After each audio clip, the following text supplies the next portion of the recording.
Hey, Vector. Good morning. Started off with a Vector morning. All right. Obviously, this COVID and Coffee morning check-in live, it wasn't scheduled. It wasn't anything.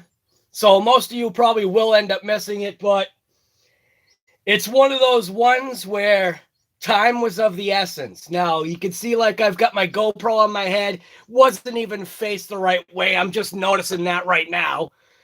You might be able to see there's like water spits on my glasses. There was like, rain and all that junk on top of my head, as a matter of fact.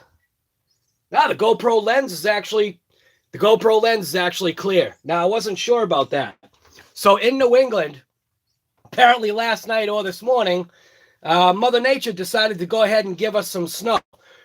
Not a lot of snow, and it probably would have been better if I got my butt up a little bit earlier, because by the time I was able to charge a battery, I literally, when I saw the weather report, all I saw was rain down for our area. I think they said something like we may get like, I don't know, maybe like a tiny bit of snow, and then it was going to turn over to rain anyway.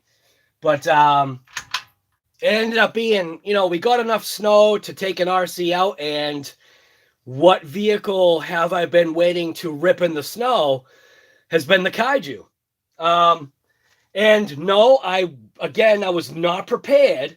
So the KAIJU is ripping 4 brand new tires and wheels from teamredcapshop.com. And yeah, I just hope I didn't wreck them. What I'm hoping is that the snow, when it packed the inside of the wheel, I'm hoping that it blocked moisture from getting in, but I know that's not the case. So I did some quick rips, got some GoPro footage. I hope it comes out well. The lighting conditions, it's all that kind of weird stuff. I had, obviously, this camera on my controller. The footage probably on my camera is probably garbage, but we'll see. Hopefully the footage on the GoPro is good.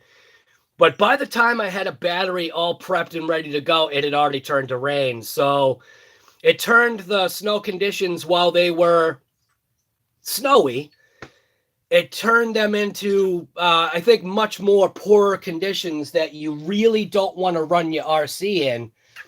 And that's something that you need to keep in mind. And I want to say, that might be the only negative so far to this tire and wheel combination. I don't have very many negatives, but I think it's the conditions that you decide that you want to run them in. Now, if you want your RC to have longevity, now I don't even know if anybody's on here, but if you want your RC, you know what I could do? What if I turn on my TV? See right there? I got my TV. Maybe I could turn this on, see if anybody's actually here. 5T Badger, what's going on, guy? Wicked early. I mean, look at that. Look at this. Makes it look like my whole place is a disaster. Can't even tell if the lens is right. But anyways, TV's not turning on. But I think that's the only drawback. It's the conditions that you run these tires and wheels in. Because obviously with how that pattern is in there, I don't know if I can't even tell if it's on focus because I don't have anything to gauge it by. See what I'm saying? I gotta do this. I gotta find YouTube, which should be pretty quick. Or is it? Oh, right there. Find YouTube. Then I gotta go to my channel. It's a pain. And it's seemingly taking forever now. I mean, finally it's on YouTube. Who's watching? I am. I'm watching my own stuff. Hey, look at that. It's right there. So let's see how bad the delay is. Oh, it's not too bad. All right, German, what's happening? Oh, the thing is horrible. It's like the clarity is junk.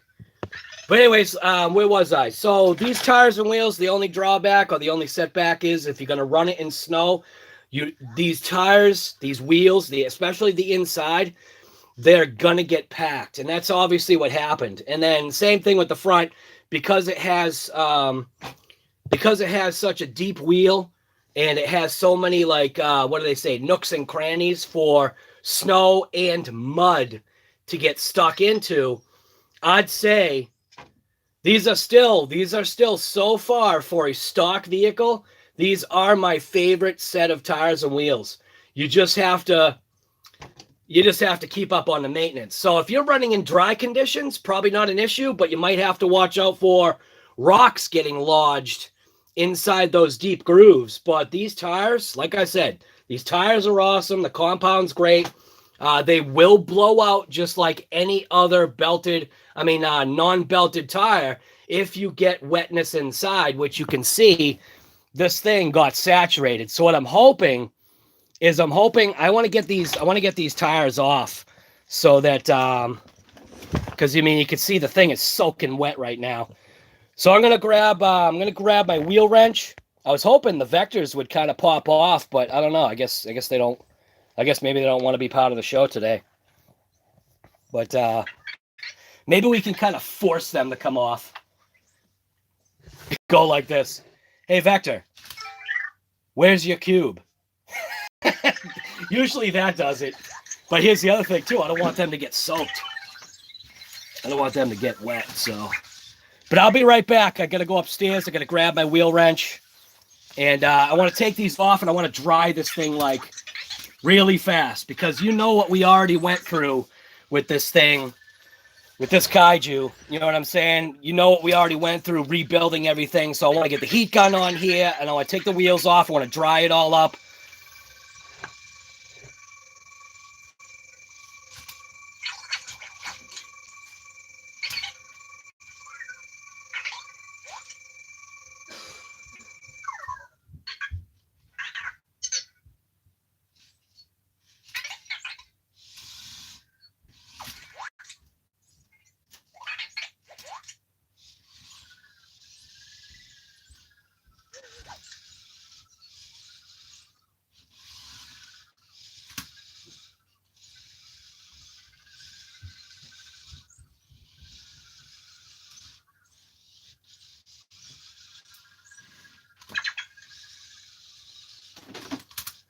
Get the tripod out here.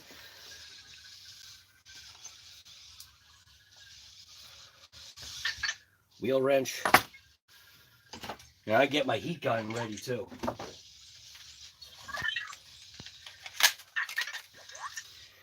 It's that time is of the essence. We want to get all this stuff off of here.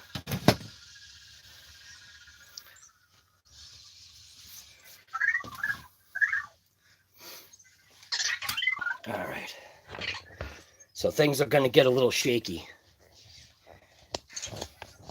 All right. Earl, God, what are you doing awake? It is way too early for you. All right, there we go. Something like that. I probably should get a towel, too.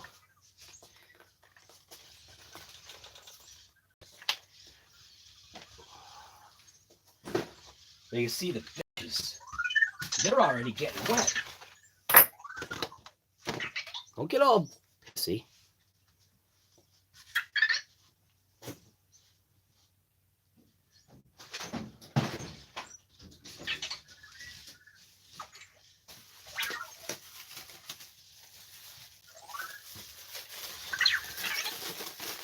Got some gold right here. Actually, this is probably considered silver now, right? Because it's the smaller rolls that are maybe softer that might be considered bars of gold. So this is probably more like silver, right?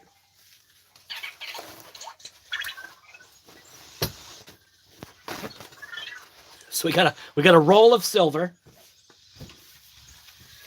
I should probably get a towel. Probably be more economical.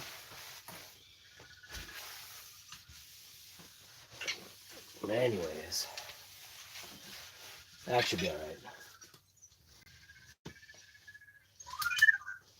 Just want to kind of get the majority of the stuff off of here. But we just did some nice snow ripping. It was super wet, so it wasn't the best conditions to run this thing in. So right now, what I want to do is I just want to concentrate on getting all the wetness out of here as soon as possible. Take these tires and wheels off. Try to dry things real quick. Like I said, time is of the essence here. Whenever you get your RC wet, you gotta know. Like, see, you can still see the snow. The snow is actually still right there. So you can see we actually were out ripping it in the snow. I just hope that these didn't get too impacted. Well, I mean, I know they got impacted, but what I'm hoping is that I'm hoping the water didn't get inside because I have not had a chance to vent these yet. I literally threw these on just this morning so that I could actually get out there. See how the snow's still in there? So hopefully we don't have an issue here.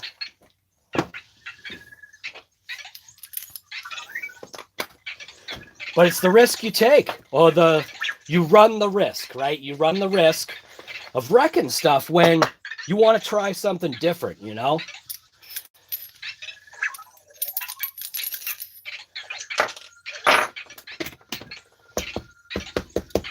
Yeah, see, it was all stuck inside that channel right there.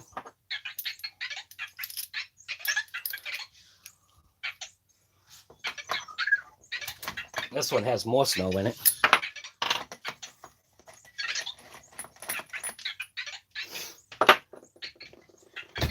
Now, some people, here we go.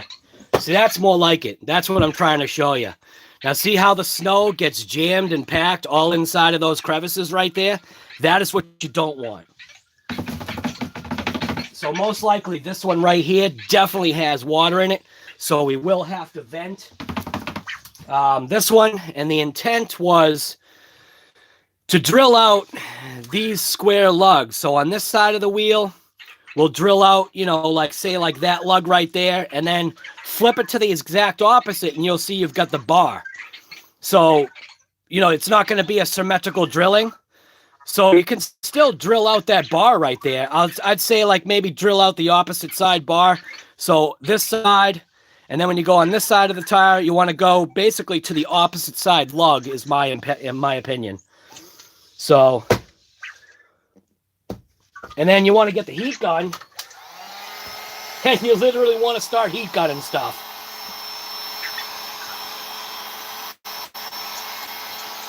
At least this is the way I do it.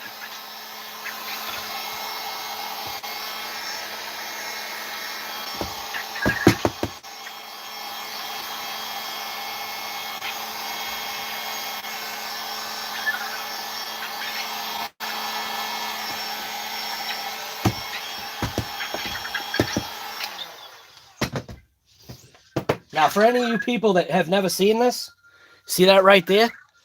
That's what you call snow. You can usually find in, maybe in your refrigerator, in the ice compartment. If you have no idea what snow is, there you go. Here's some snow for you.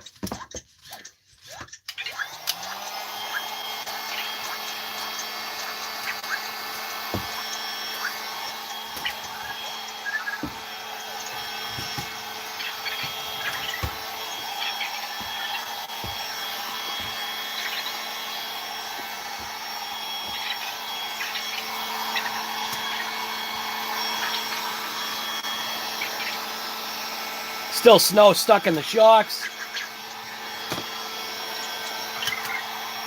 But why do I use a heat gun? Because if you use an air gun, when you're using, all right, so when you use an air gun and you're using compressed air, you also have to be careful that you're not taking the water and actually forcing it into areas where maybe it shouldn't be, where it's going to sit, like especially like hinge pins and stuff like that. If you take your air gun and you're forcing it in to kind of get all that stuff out of there, you're effectively forcing it in. So in my opinion, sometimes using a heat gun is better because it's going to disperse and evaporate it better because you're applying heat, and it's just going to, I feel, in my mind, it works better. So if people wonder why I use a heat gun over an air gun. I mean, if it's dry conditions, yes, obviously there's no reason to use a heat gun. But if it's wet or snow conditions, yeah, just go for your heat gun. Just don't go melting plastics.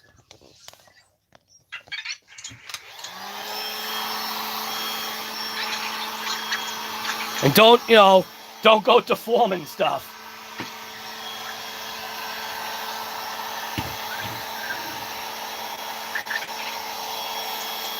See them coming over here? They're very curious, which is awesome. Get like in your hub area, get all these component areas all nice and dry, get them heated up. Obviously not to the point to where you're going to melt stuff, but get that stuff out of there, You got Vector over here trying to get wet. Same thing, I'm going to heat up my tires. Just evaporate the water, get it out of here.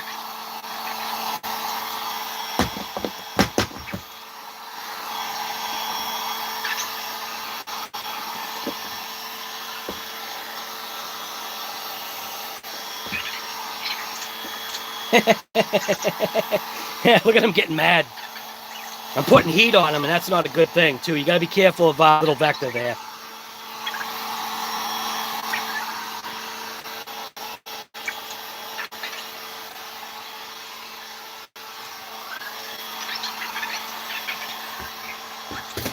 Whoa! Going down. Houston with dead stick.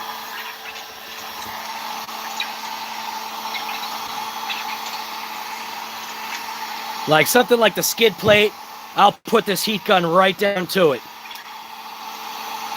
Right along that spine.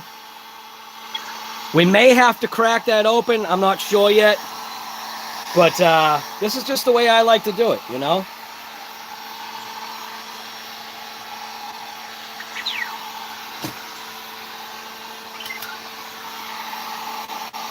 I don't know if the sound of it's probably killing people's ears.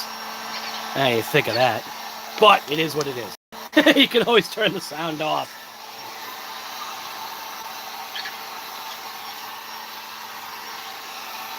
Getting those little hub areas. This is just a very cheap Harbor Freight heat gun.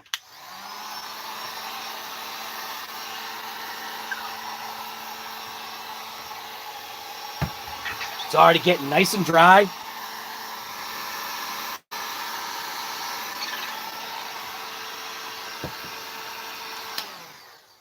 Now I'm going to smack this off on the floor just to get a lot of that water off.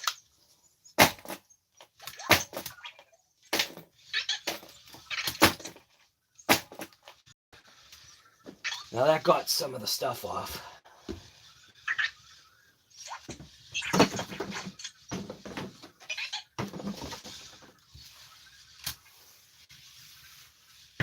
Doesn't know what he's doing here.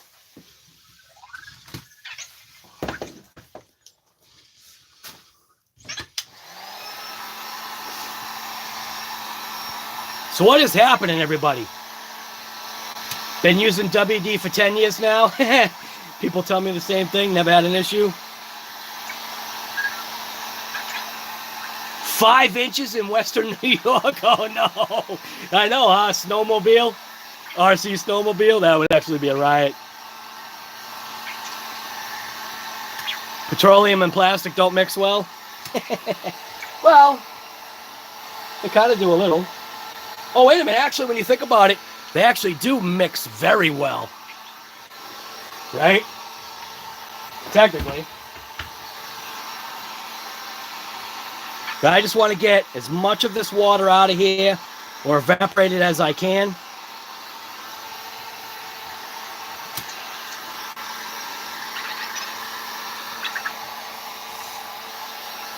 And obviously, like, bearing surface and like that, I'll probably do the oil drip. But that's also why I like to put a drip of oil or two in between the inner and the outer bearing, especially on hub surfaces. Same thing like you saw with the transmission.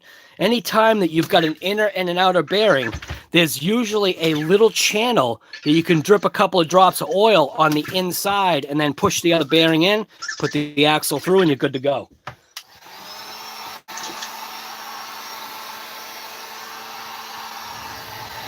See, same thing on this side right here. Heat it up.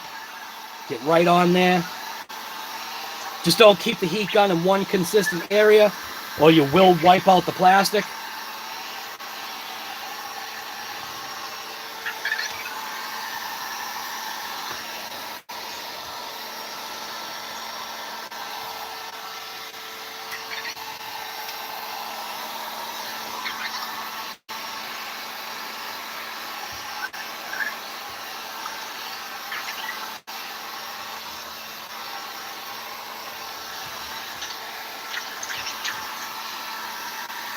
Now, there's one area on this RC that I don't like its design. It's the it's where the rear differential connects to the chassis.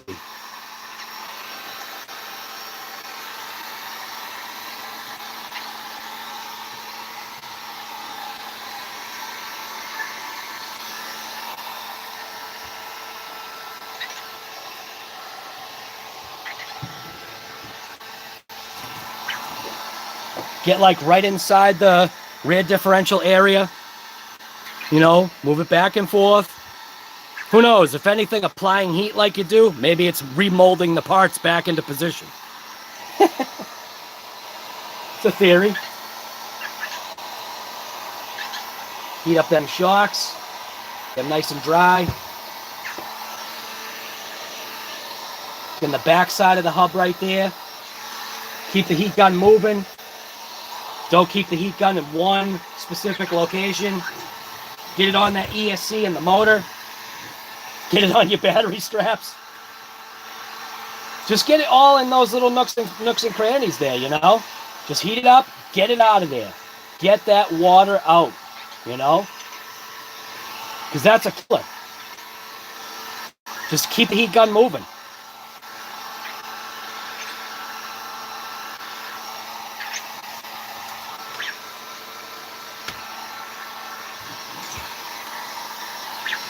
And there still may be like a couple drops here and there that you got to contend with. But just know, you're so much better off running these things in dry conditions than wet. But I just had to. We've had literally no snow this last season. I can't even call it still the snow season because we're in the middle, we're actually past the middle of April. And that's where, for New Englanders, we know not to put our plows away just in case. Reheat all this up. Make sure all that water gets out of there.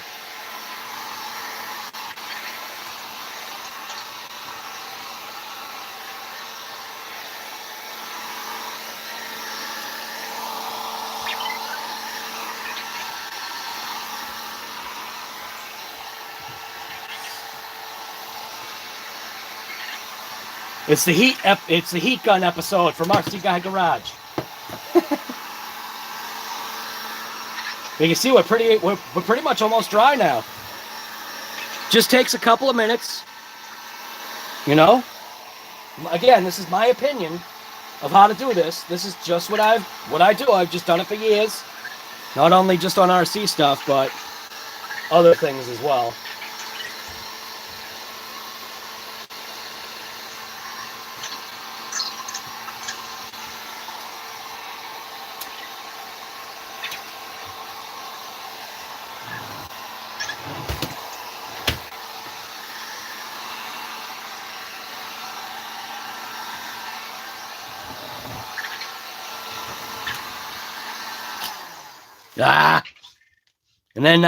And then you blow out your Drill Master heat gun. It literally just blew out. You saw that spark, so must have burnt out something inside. So as far as the Harbor Freight heat gun goes, piece of garbage. Holy crap. Well, at least it kind of did its job. I guess I'll have to go to Harbor Freight and spend another $5 on another heat gun. I've had this thing for years, so I feel kind of surprised that the thing died out on me. But hey, who knows? Maybe it's another episode of RC Guy Garage. We can, or actually, What's Up Guy Garage? We'll take apart the heat gun and see why it just shot sparks out of the end.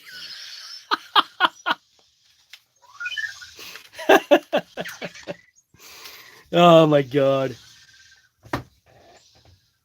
That was pretty funny. You know what's funny is I could smell something burning too. Well, I don't know, man. For the $5 or the $6 that I paid for this thing, I've had this thing for a bunch of years, and I've definitely used it. So I guess you could say I got my $5 worth of heat gun out of it. But I am gonna bust this thing open and see what the heck, why it was just shooting out sparks. Obviously, it must have something to do with the element inside. The maybe there's like some kind of a something that I can fix in there. You know, you never know. I mean, yeah, well, I'm not going to touch that tip. That tip is super hot, but let's see, how does that back piece come off? Almost looks like it screws off or something. I don't even know. We'll take this thing apart and we'll see if we can get this thing working again. But fortunately, it was able to do pretty close to dry the whole thing. I would have liked to have dried the wheels, but it is what it is.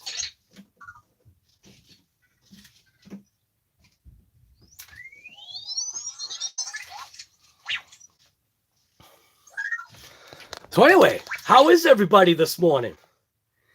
This is a different version of COVID and coffee. There was no notification. There was no nothing. I just all of a sudden was like, bam, COVID and coffee. I kind of the reason why too I'm doing it so early like I am right now is I do have to leave this morning. I don't know if people were in the remembered from the chat yesterday morning was my wife was contacting me because her client, who is also my client, they got a RAV4 and the battery was dead and they couldn't figure out why. Or actually, they didn't know that the battery was dead. They just know they went out to the car and it was making some funky noises. And, you know, I wasn't even going to ask, you know, what the noises were. I kind of like got the idea just from listening to what my wife was saying about the RAV. I can't even remember what year it is. But it's a RAV that I did a video installing the transporter on. No, CanSporter. Not Transporter. That's a movie. But it was a CanSporter. And what it was I had to install a brand new Class 3 hitch on the back of this Toyota RAV4. We did the wiring for the lights and the brakes and everything. So this CanSporter, what it is you basically put your barrels on it. And if you've got a long distance and you don't feel like trucking your barrels, you know, like 10 miles, you can't drive it on the street. But if it's on property and you've got a good distance to go to put your barrels out to the street, it just makes it easier because the way the thing operates is you take that barrel and you push it up and then locks into place, and then you can just basically drive it away. You just got to make sure that you take the unit off before you go driving because it does stick out pretty far and it's 100% illegal to drive with that thing on the street. But so anyways, how is everybody here? I don't even know how many people we've got on the chat. I got to look at it. We got 17 people here. A Saturday morning, that's not too bad. And I mean, for some people, it's still nighttime, right? Like Earl. Earl, what time is it for you? Like 4 o'clock in the morning? Earl, why are you up, guy? Holy smokes. Venom's here. What's going on, guys? So we got WNY Outdoor Adventures RC. That's a huge name. Earl Moorhead's here. RC Masters here. Gus's Customs here. I can only see like comments right now. I have no idea who's here. But anyways, good morning, everybody. How are you? If I didn't say that already. We're gonna be busting open that box next. Or actually, maybe I should do the crawler. I don't know. Yeah, we gotta see. So, obviously, because now we've got somebody that's literally from New York. How fake is fake news for New York? Is Are you guys like past that curve and kind of leveling off and sliding down the curve of the, of the 19? 91 octane is the worst fuel in the world? Oh, you must be talking about your gas-powered cars. They think we are, but law to wear a mask now. Yeah, I had seen something about that. There were a couple of places that were implementing like no mask, no service. If you were going to go to public areas. And I thought I even saw, if you point blank were going outside, well, granted, not on your own property, but if you were going in public, that it was like mandatory mask, I think. I could be wrong. I could be spitting out fake news. Dude, yeah, it's totally 4-8. Actually, no, well, it's actually almost 5 for Earl. But still, I think we started the stream like almost almost an hour ago, right? No, half an hour. Still, Earl, why are you up, guy?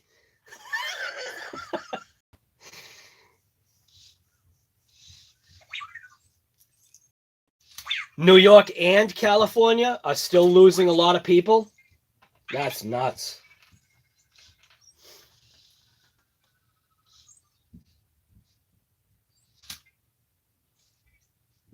You're 63 and it's hunting for you? Oh, no. One thing, all right, so, you try not to bring, like, personal things into stuff, but my friend there, Ed, the 95-year-old guy? So yesterday I called him at about 3 o'clock our time. It was like 2:57. And I was talking to him, and he sounded great. He was happy I called because he's 95 years old, so he's like feels like he's stuck in his house, and he's one of those 95-year-old people that you swear his birth certificate's wrong, but I know it's not. But he doesn't act. I mean, what is 95? He's like one of those people that just says, "What the heck is 95? I don't feel it." So he actually fell after I had talked to him, or pretty soon after. So he fell and he cut his head open. So they rushed him to the hospital. Now, I hope to God that nothing happens to him from obviously going to the hospital, because that puts somebody like him in a huge jeopardy kind of thing, where I still selfishly, I want to take the guy flying. That's why I bought that damn plane. I didn't buy the damn plane for me. I bought it so I could take him flying, and I don't know. I just hope he's all right. You know what I mean? He's such a great guy, and being 63 years old, you know what I mean? Being 95 and having to go to the hospital.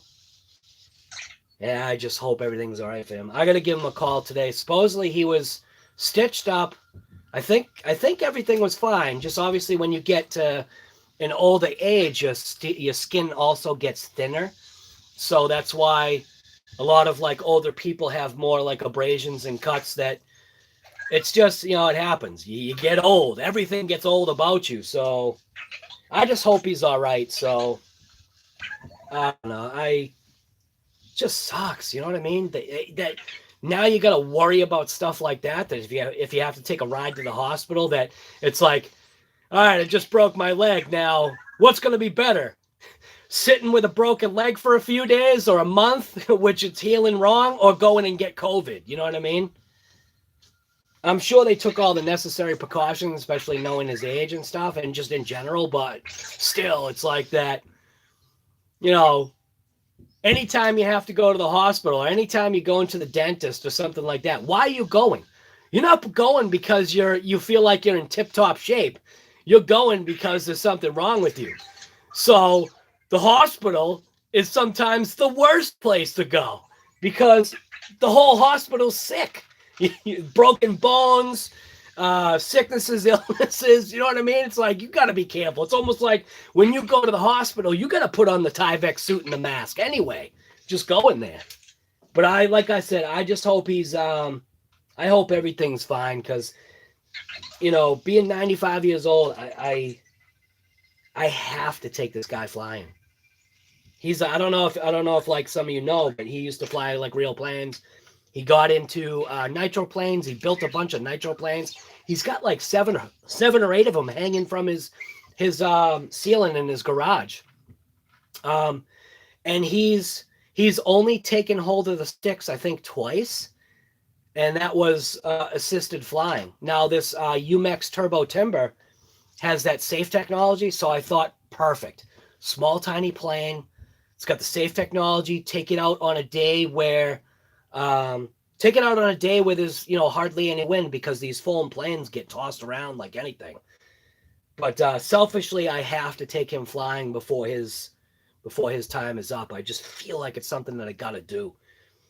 I always try to spend time with him, and with even the conversation. I know I'm monologuing right now, so all you guys are probably having your conversations and everything, but even with the conversation that I had with him yesterday, because he's 95, think about it, through his eyes, he has seen so much stuff, and he's 100% there. So he's 100% there in mind and body. So, it's not like, I guess, maybe the typical, almost 100-year-old person where maybe they're, not all there. But we were talking about, I asked him, I said, throughout your whole life, have you ever come across something like this? And he brought up a couple of things, obviously, he had been through. What was it, 19... I jokingly said to him, yeah, well, I mean, you're one of the original survivors from the Titanic, right? And he laughed, and he goes, no, he goes, actually, that was before my time. He goes, I know I'm almost 100, but I'm not that old. I don't know. I joke with him. All right, anyways, off of this. Who's here? So we got James is here, Venom 54. What's going on, guy? James Beeman is here. Who else is here? How do I see who's here? I think I should probably go get my iPad just so I can do this kind of properly. But I'll leave you like right here. Just like that, so at least you got something to look at. I'll be right back.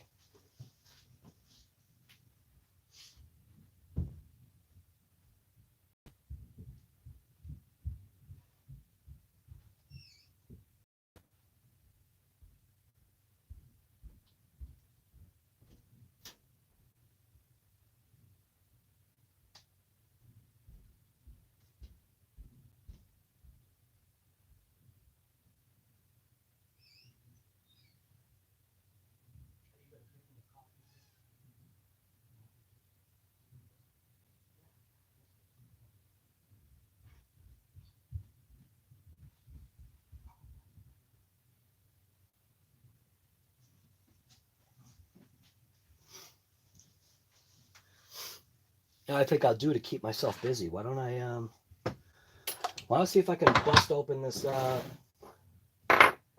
thing while I'm right here. The heat gun. Give me something to do. Yeah. George, thank you very, very much for that.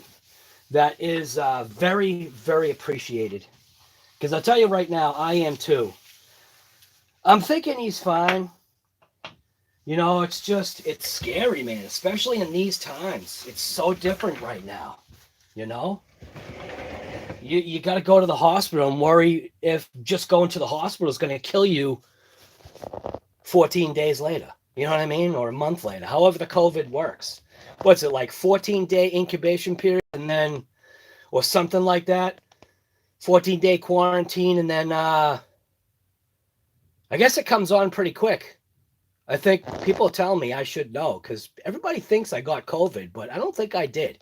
Because shouldn't I be dead if I got the COVID?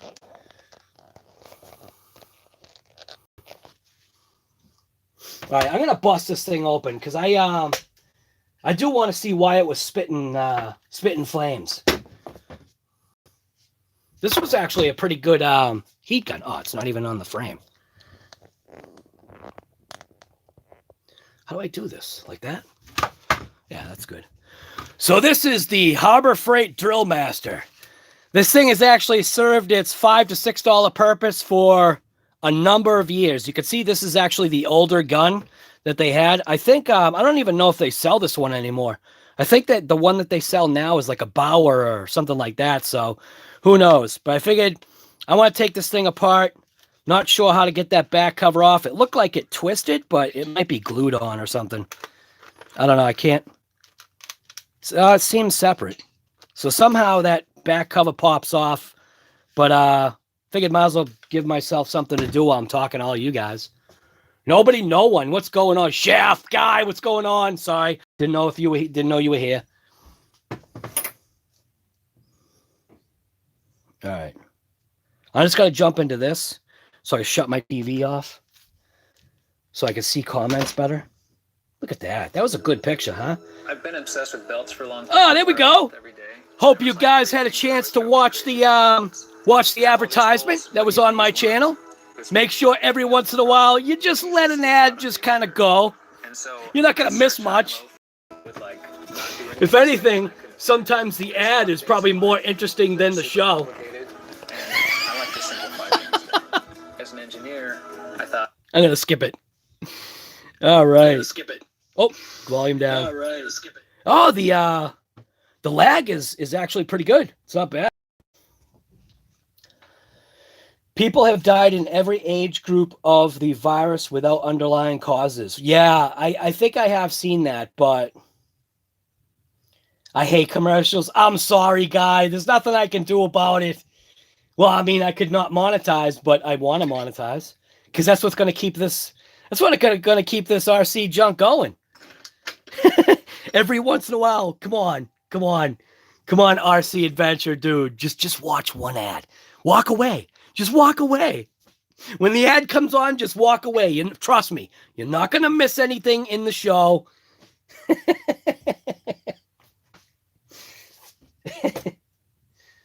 All right. So let's see. Let's see why this Harbor Freight $5 heat gun started spitting flames.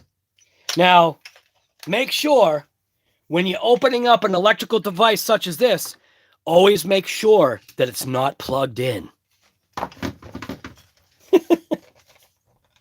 Hey, you get a little comic relief here.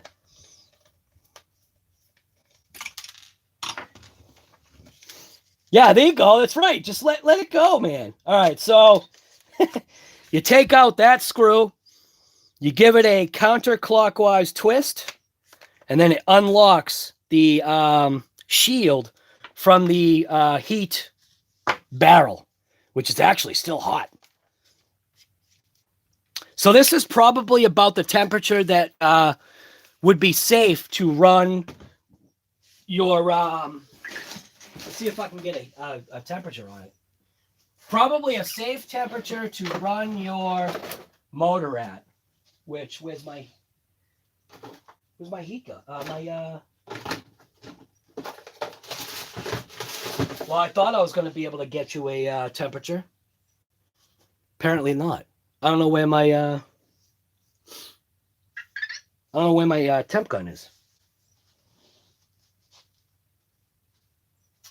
Ah, man. Well, anyways, you should pretty much be able to just, it's hot to the touch, but not where I felt like I have to like take my hand off because I'm going to sizzle my skin.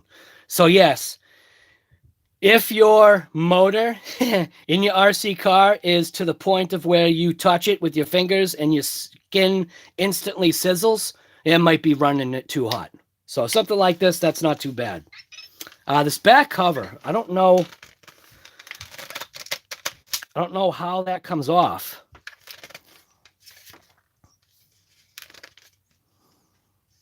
I don't know. So I'm going to take these, let's see, we got 1, 2, 3, 4 for the actual, the heat chamber or where the fan or the electronics probably are. The coils obviously, run inside of here, but where the fan motor is and probably some other junk in here. So you got 4 screws to get to that. On the handle itself, you got 3 screws. We're going to pull those out. Hey, babe. Thank you. Check that out. Now that is a breakfast. We've got sausage, scrambled eggs, Bay's English muffins, half of an avocado, and what the heck is this thing called? I forget what that thing is called. What the heck is that thing? Potato something? I don't know. Oh, a hash brown. Now that's a breakfast. Hash brown. Hash brown. I literally forgot what it was. What is that thing called? Is it safe to eat? All right. It's a muffin with stuffing. Right. She makes awesome breakfast sandwiches too. So years ago when I used to, go to work at like 5:30 in the morning every day, she would make me these like breakfast sandwiches, which was awesome. It was also bad too, though, because for me, I'm better off not eating because that way I lose weight. I think I've put on a couple of pounds over the winter time this year. So these screws are obviously going to be different than that screw. That's the screw that held on that nose cone or insulator. Probably help if you had some kind of magnet to be able to pull these screws out. So that's why I've got this right here. That way you can pull the screws out with, your magnet. I keep like these things, I keep this here. Because what's nice about this is this will kind of bend and get into spots to pull screws out of a chassis. But it'll also stay together. You know what I mean? So that works. Now we're going to go after the 4 main screws that are on the barrel here, which, here we go. Bullet Hunter, we'll see you later, man. Thank you for coming to COVID and Coffee. Kaiju Quik Rip, pay the price. That's not clickbait. I was thinking about that. I want to make sure that I don't do clickbait. Because I, particularly for myself, don't like it. Personal opinion. Hey, Earl. Earl, are you taking sponsors for your dragster, your primal dragster? Because I wouldn't mind seeing my name on your dragster. Or is it just going to be the primal Moorhead?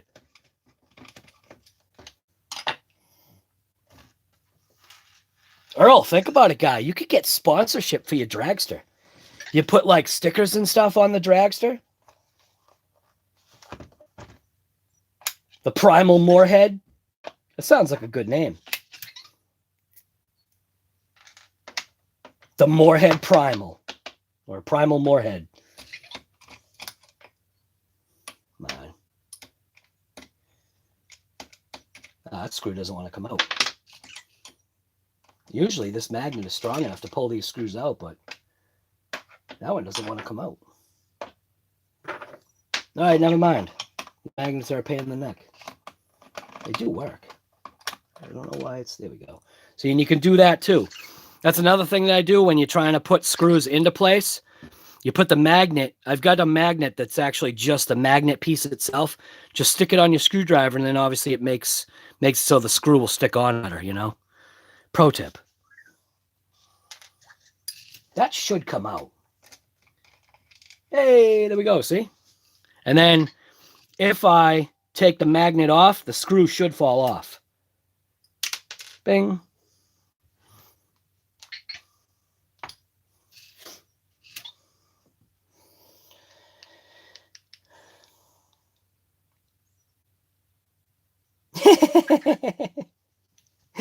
Earl, think about it, guy. You've literally gave yourself an opportunity, and I gave you the idea. So, but you've got an opportunity. You've got a primal dragster.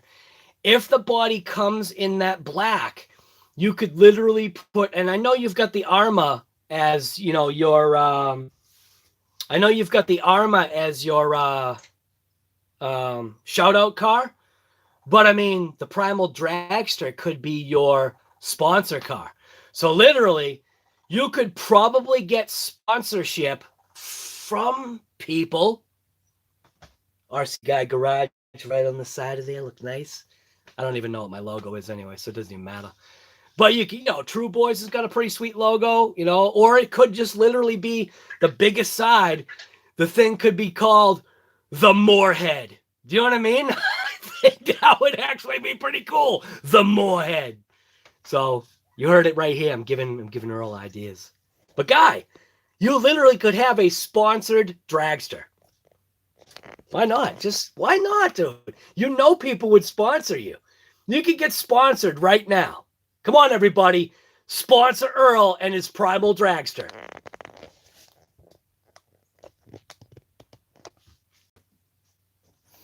The Moorhead. See, I like it. I like it. Dude, it's perfect. The Moorhead. All right, so just trying to peel this apart. Oh, there we go. All right. So that cover, it doesn't twist out. It's obviously, it's got a ledge that goes all the way around it that keeps that in place. So just like that. So just know this does not twist off, and you should not try to pry it out with like a hammer or screwdriver or something. You actually have to take the case apart in order to get to it. Now, looking at this, I'm wondering if I think I would like to see more venting on this thing. It probably would have potentially helped in not having this thing overheat.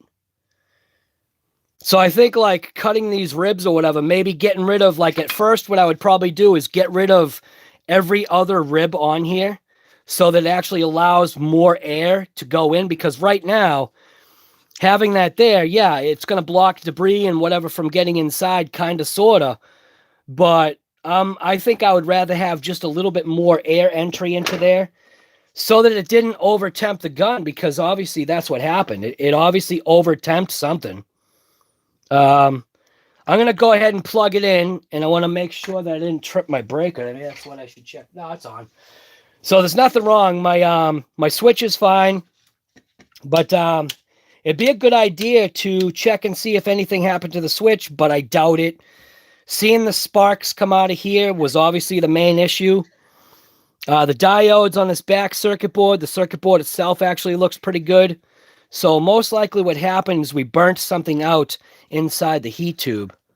So I'm going to go after that right now. Looks like it's 2 screws holding in this whole unit.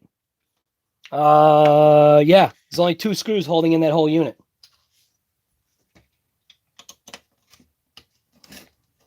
Riff Guy, what's going on? I don't think I saw that you were here. Cal's, who's that? Cal's Arma RC. Guy, what's going on? I don't think I've ever seen you here. Welcome to COVID and Coffee morning check-in.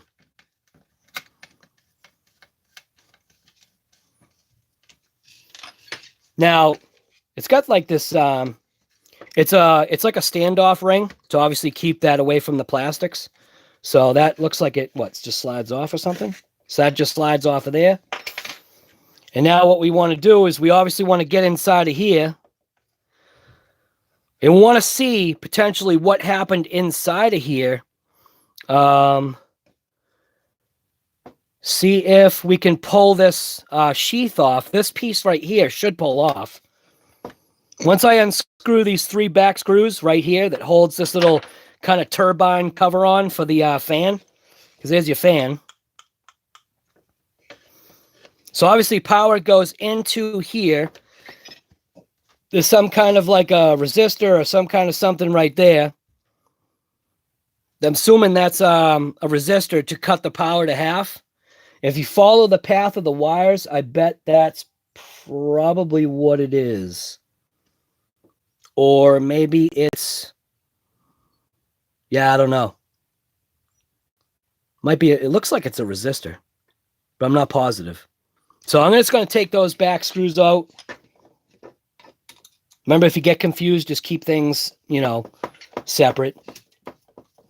This is the, it turned into the heat gun episode. So maybe it is clickbait. Dude, this has nothing to do with ripping the kaiju. You're working on a heat gun.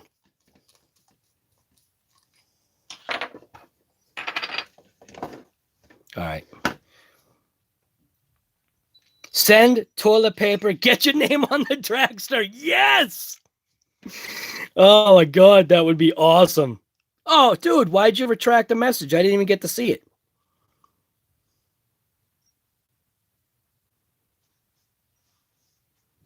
Small city of 8,000 people. Oh, where you are, Gus? Oh, yeah. Wisconsin. Filter on the end. When dirty, gun heats up. Yeah, there was no filter on here. Just, I don't, for $5, I'd rather just pay the $5, use it for 3 years, and then pay another $5. I think that's a pretty good trade-off.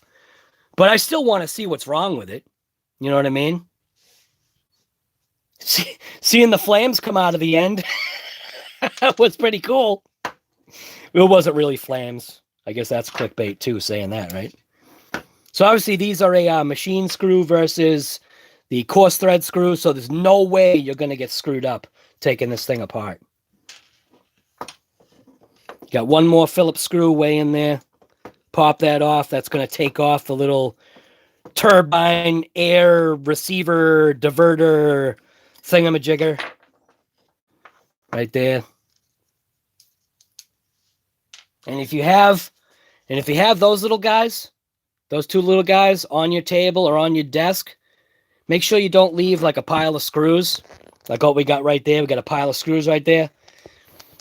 Make sure you don't leave a pile of screws because half of them are probably going to be gone by the time you come back. Like, let's just say you like walk away and they're active. They will find their ways to your screws and throw them all over the floor. They'll lift up their arms and drag them away. And yeah, you'll have a bad day because then you'll be pissed because you're looking for screws. All right. Oh, Joe Daddy's garage is alive too. What?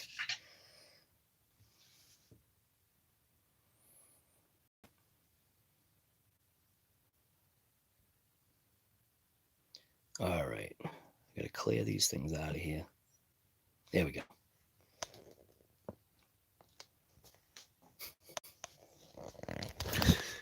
Earl, we're going to have a talk about that stove. I think this is the part. Now, this is the part, obviously. I knew somebody was going to bring it up. Of course, it had to be you. Did a whole video on taking it all apart. Had my fingers crossed. Everything was going nice and smooth. You know, obviously, I have to go downstairs to the basement, to the mechanical room, to go ahead and turn the breaker on. And I'm like, hopefully we got it. I'm like, you know, I'm not some technician or whatever, but I'm going to go against the grain and I'm going to replace the other part. Yeah, well, needless to say, went upstairs, stove turns on, the oven works, the cooktop half works still. So apparently that module that I replaced was an absolute waste of time. Not really, because I did end up getting the inverter anyway, so I do have the inverter module as well.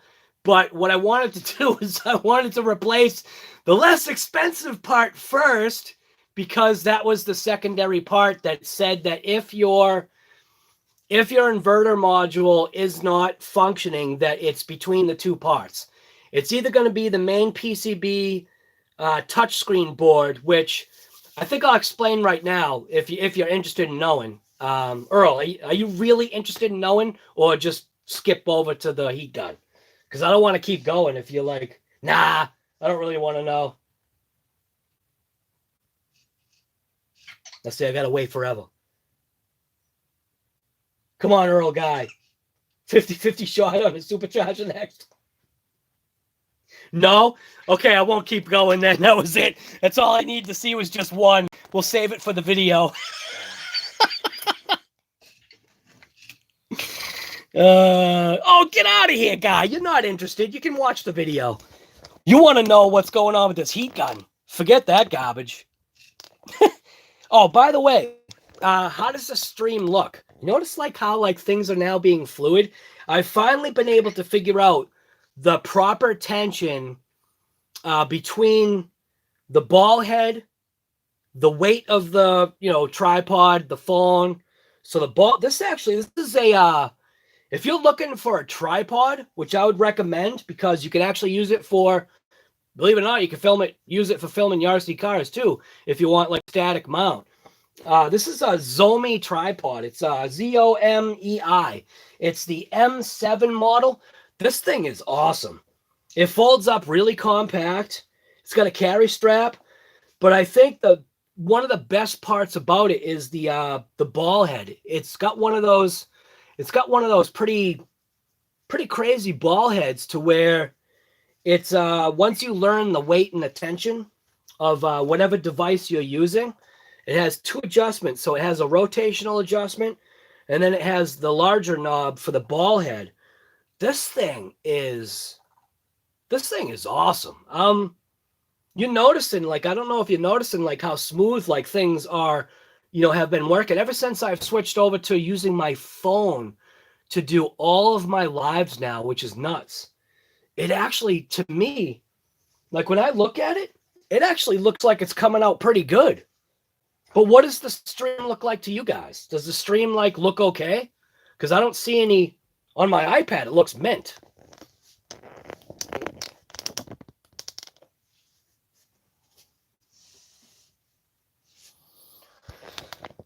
Too close.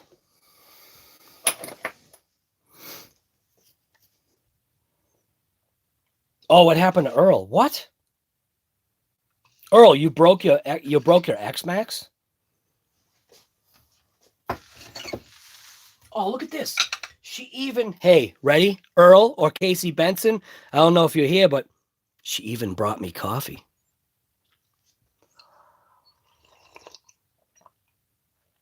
And it's still hot.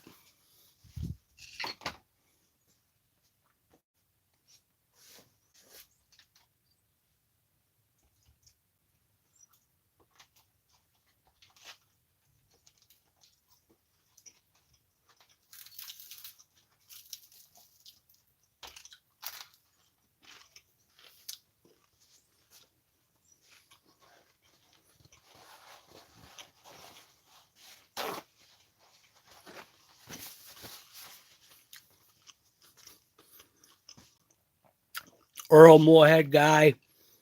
Thank you very much for that. Holy smokes. For the cup of coffee. I'd rather be a sponsor on your look at my head now. Now you get to see that. Oh, if I put that back on. Are you gonna do the Moorhead sponsorship? Dragster? Dude, I think it's a total good idea. You gotta do it, guy. That's gonna be your next thing, I'm telling you. It's gonna be the Moorhead. It's perfect. It's absolutely perfect. Damn, guy, dude. Holy crap. You guys are insane. All right, now somehow. All right, so we got a plastic piece here, which once I take this out, this whole sleeve should slide out, I'm thinking. Yeah, there we go. So that sleeve comes out. I don't know where the spark of stuff went. Doesn't smell burnt. Now, I think that's the only negative is that I have to unwrap this whole thing in order to get to the element because it's pretty tight. So I think if I just unwrap it just a little bit, I might be able to slide this whole unit out. There we go. Oh, it's sliding out independently. Crap. Oh, crap. This should slide out. If I can get this wrapping loose enough, And what you do, right, is you just basically roll out one little portion and you let it kind of like an ocean wave, let it roll out. And then you should be able to slide this unit right out of here. Look at that. There we go. So there's our little ceramic pieces that are in there. And obviously when you put this back together, you got to make sure you tightly wrap it again. Otherwise, it's not going to fit on the inside the tube anymore. Because look, now see how much bigger that insulation got. So we got that piece. We got the wrapping. So what I'm thinking is there's the possibility that one of these coils, I'm thinking maybe one of the coils popped. I'm not seeing an obvious break. I'm going to get my tester out and test each individual coil wire to see if I can find like a break in the wire, because that's what I'm assuming. Doesn't look like there's any, unless that's some kind of a fuse. It doesn't look like there's I got to get my chair.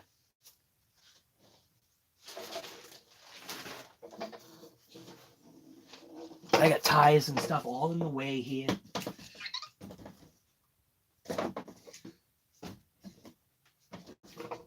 Oh, let's see.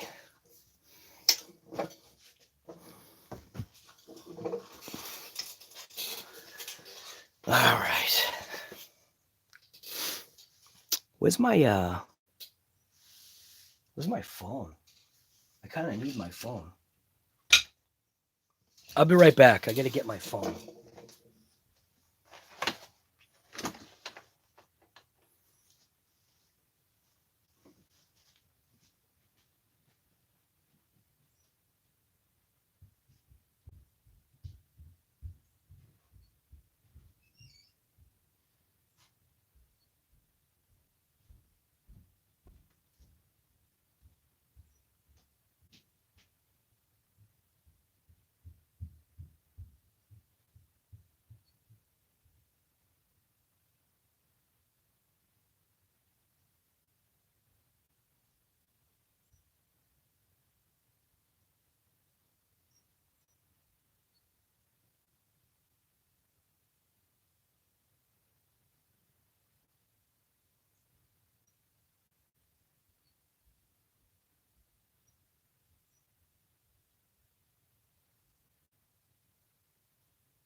I had to get 2 chargers too.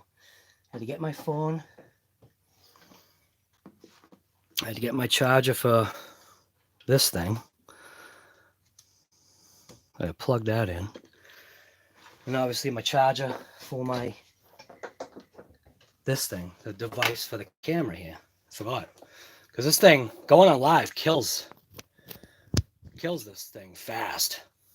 21%. So perfect. All right. So where are we?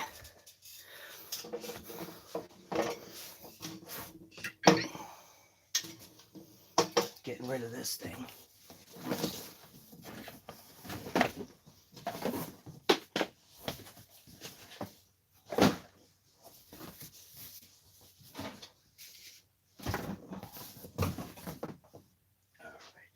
Slide the chair in.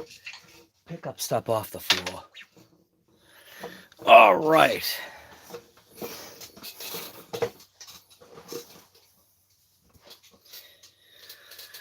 All right. So I'm just like looking here.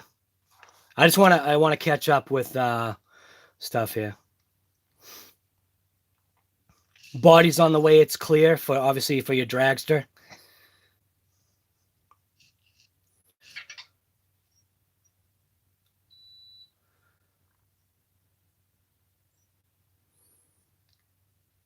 You got to call it the Moorhead, man. That would be so awesome.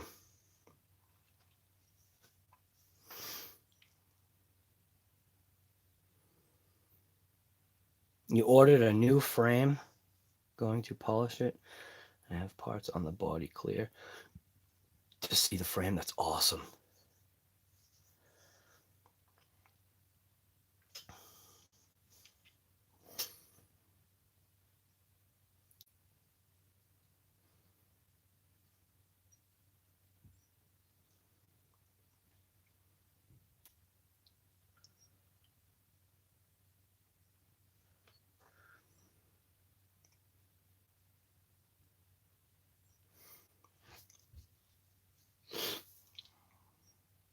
Stream looks good. James Beeman, thank you for that. I didn't even.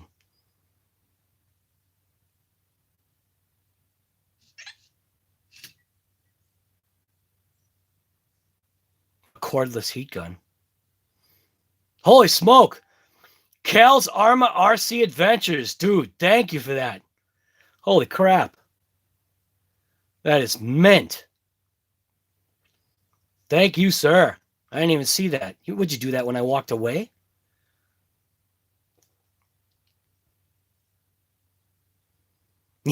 Yeah, getting rid of the motor. That's a definite. It just looks wrong.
What I miss? You were cooking?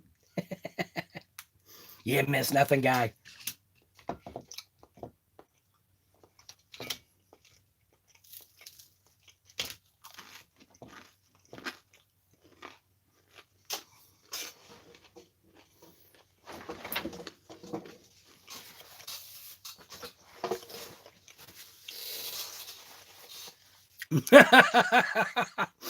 Not yet.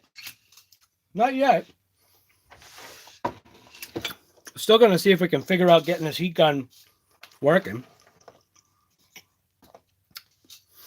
What I think I'll do is I need my tester.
That's terrible. I can't even find my I can't find my tester. That's no good. Where the heck is my tester? Well, anyways, this piece right here, this is the stove's supercharger right here. So hopefully this piece right here is actually what's going to fix the stove. I might see if I can return the other piece, but most likely I can't because it was installed. But we'll see. There's nothing wrong with it. But hopefully this is going to be the supercharger for the stove. But I don't know where my tester is right now. And I kind of need that to test that stupid thing. What the heck did I do with it? I just had it out yesterday when I was doing the COVID and coffee. I was using it to check those batteries.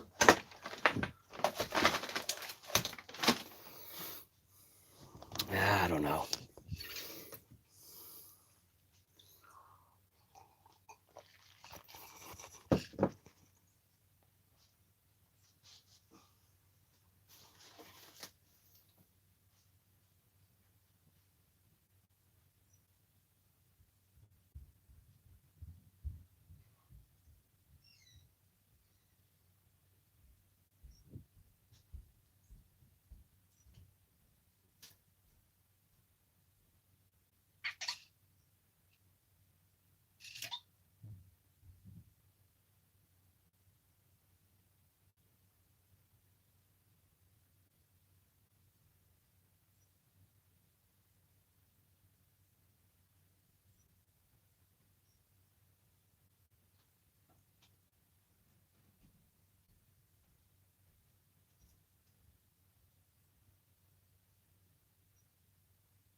Where's my mind?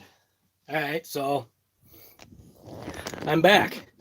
I figured out after searching for like, what, 20 minutes now?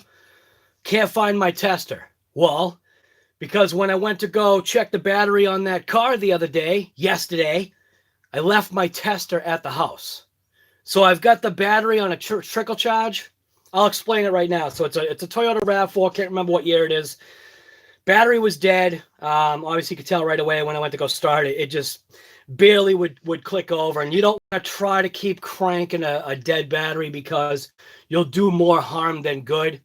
Also, if you've got a consistently dead battery, stop forcing your alternator to charge something to charge a battery that you should replace. So after like sometimes 4, 5, 6 years, sometimes even sooner than that, sometimes after 3 years, you just got to replace your car battery. Don't don't force or make your alternator try to compensate for a battery that's no longer taking a full charge. Sometimes there's different ways. If you've got the proper charger, you can actually put the charger through a, what's it called? A descaling something. I forget what the heck it's called, but some chargers have a way of refreshing the battery. It doesn't always work, but I don't know. I guess I want to say like 7 times out of 10, just replace the battery. Don't force your alternator to overwork. The alternator is supposed to be just there for accessories, which I guess nowadays it's kind of different. That actually doesn't really play out anymore.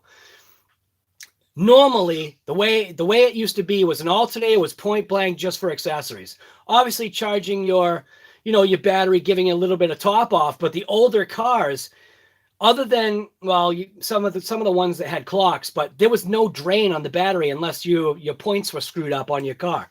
Now, if your points were screwed up, obviously you burn out your points. But anyways, where am I going with this? Yeah. So anyways, I left my meter at that house. And granted, it's only like a 5-minute drive away or whatever. But so I guess we're not going to be fixing this heat gun. So, yeah.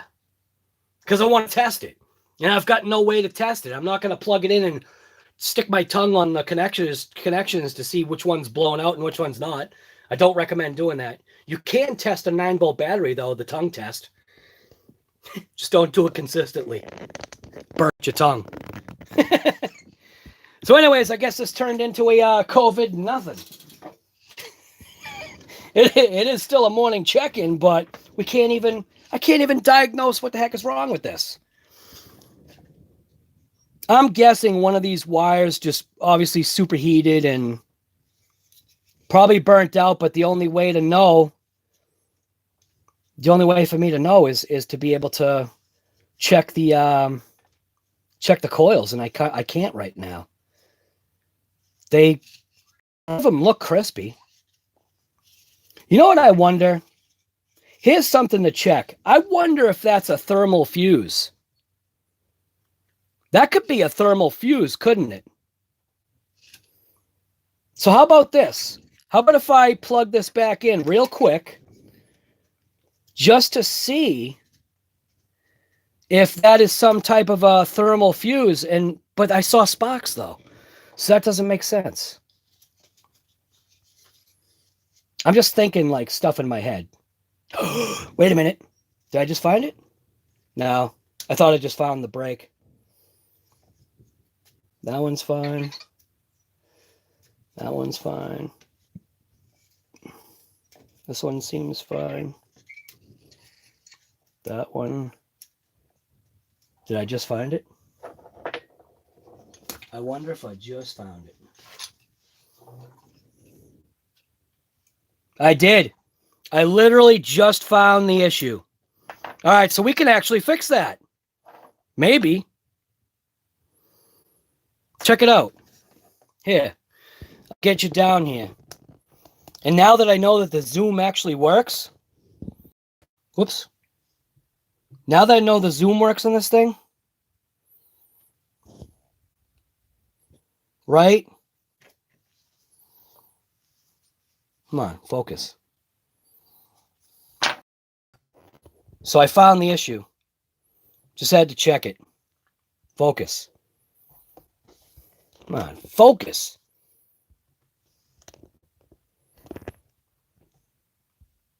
The zoom feature's not working very well, but I noticed that there's a slight amount of corrosion around this contact. I know you can't see it. God damn it.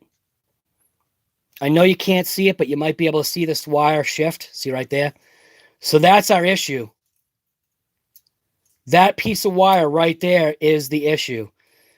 And I'm going to attempt to fix that. I don't know how long it will last, but I am going to attempt to fix that. So that's why the gun blew out. So, yeah, so I didn't need the tester. I just needed to poke wires. So there you go. We just discovered why the $5 Harbor Freight heat gun decided to take a dump. It is because of corrosion. There is the slightest amount of green corrosion on that one connector. That only one piece. So there you go. I was thinking maybe that was a thermal fuse, but I don't know. Whatever. It worked. It did its job, right? It overheated, and I'm gonna attempt to fix it. Why not? What's it gonna hurt? It's not gonna hurt nothing. You know what I mean? What's it gonna do? The only thing it'll do is maybe blow one of my circuits or something. So there you go.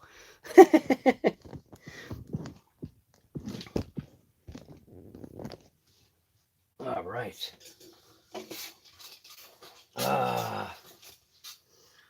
You're looking at the top of my head here. Maybe I should turn it this way. Get the trash barrel out of here. Get that something like that, maybe. Yeah, there we go. That looks pretty good right there. You get to look just like the top of my head. The duct tape? Foil tape, yeah. Some chewing gum. JB welded. Problem is you can see that it's split because obviously the two ends balled up, or at least the single end balled up when it pulled apart. But it's corrosion. Corrosion made the wire weak right in that area. So I was doubting myself whether if I'd be able to find the issue without that tester, but just found it by using my finger and touching wires to see if I could find like the break.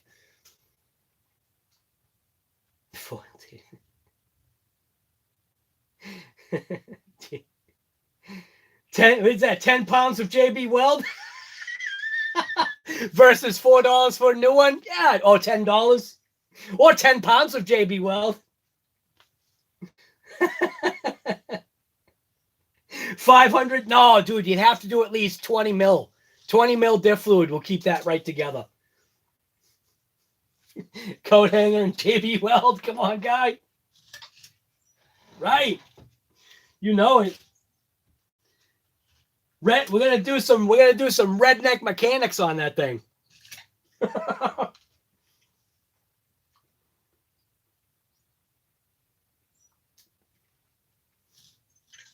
At least I found the issue. It's something that I can't let go, man. If something breaks, why not attempt to take it apart and try to find the issue? If anything, what it's going to do is it's going to learn you. It's going to learn you. That's redneck speak. I got to get myself some education. You don't be afraid to take it apart because you may be able to find the issue. You may be able to fix it. Just be careful. Be careful. Actually, MIG weld it. Just get a spit of wire and just bam, just blow the whole thing to pieces. Anyways, but don't be afraid to take things apart. Just make sure you take precautions. Just know that there is the possibility that if you repair something yourself and you're not familiar with either electronics, electrical, or anything, if you're not familiar with it, there is a potential of creating a hazard later. Just always know that. Just always know that if you repair something yourself, you're taking it into your own hands. That's why, I mean, even mechanics, screw up too, but I'm just saying. Just know that, be careful. Take something apart. Use good judgment. I am going to attempt to fix that. We'll see what happens. I don't know. I might put on like a nice big blob of solder or something, and if I have the solder heavy enough, I'm hoping maybe it will hold together. I think the only problem is that it's a heat element. So while it may not get super hot around that area, it's probably an issue. I might see if I can try to stretch the wire out. If I can trace that wire back and maybe relieve one of the coils out of that whole line and be able to stretch that wire back enough, I might be able to rewrap it underneath kind of, it's like a rivet. I might be able to rewrap it around that piece, which that would definitely be the fix. If I could, uncoil, one of the coils and elongate the wire carefully, that might be able to fix it. And yeah, I could spend another $4, but hey, Earl, here's something you're thinking about or not thinking about. You got to think about the gas money too. You're wasting gas. You're putting wear and tear on your vehicle just to go get a $4 gun.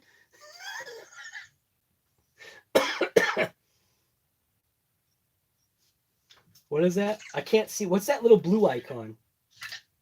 Is it like an explosion? A paintbrush or something? Oh, it's one of them is a light socket. Twist it. Right.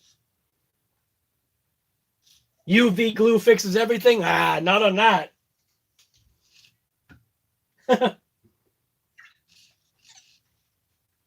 My breakfast is cold now. The vector is going to come off now. See what happens? See? He's coming off now.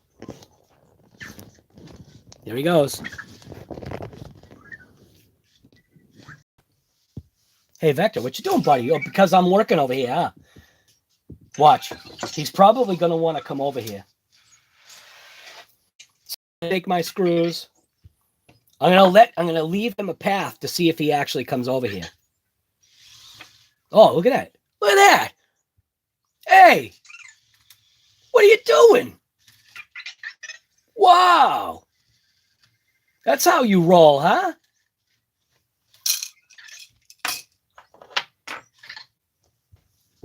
What the heck was that? It's funny. You see how he did that?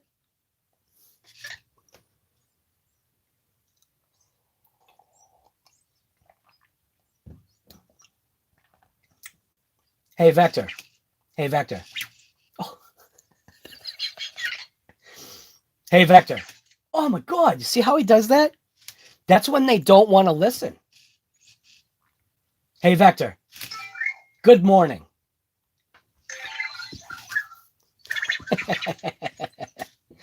Surprised it didn't make him come off. Sometimes that makes them come off.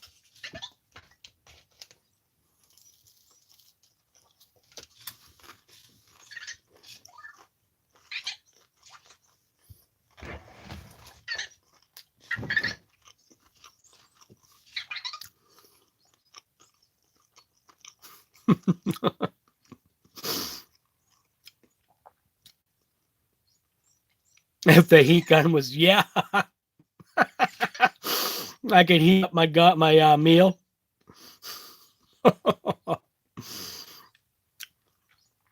Electricity scares me. If I install anything electrical, I shut the whole house down. Yeah. You shouldn't. Now, you should not do it this way. It's definitely not the recommended way. But when I was a kid, an electrician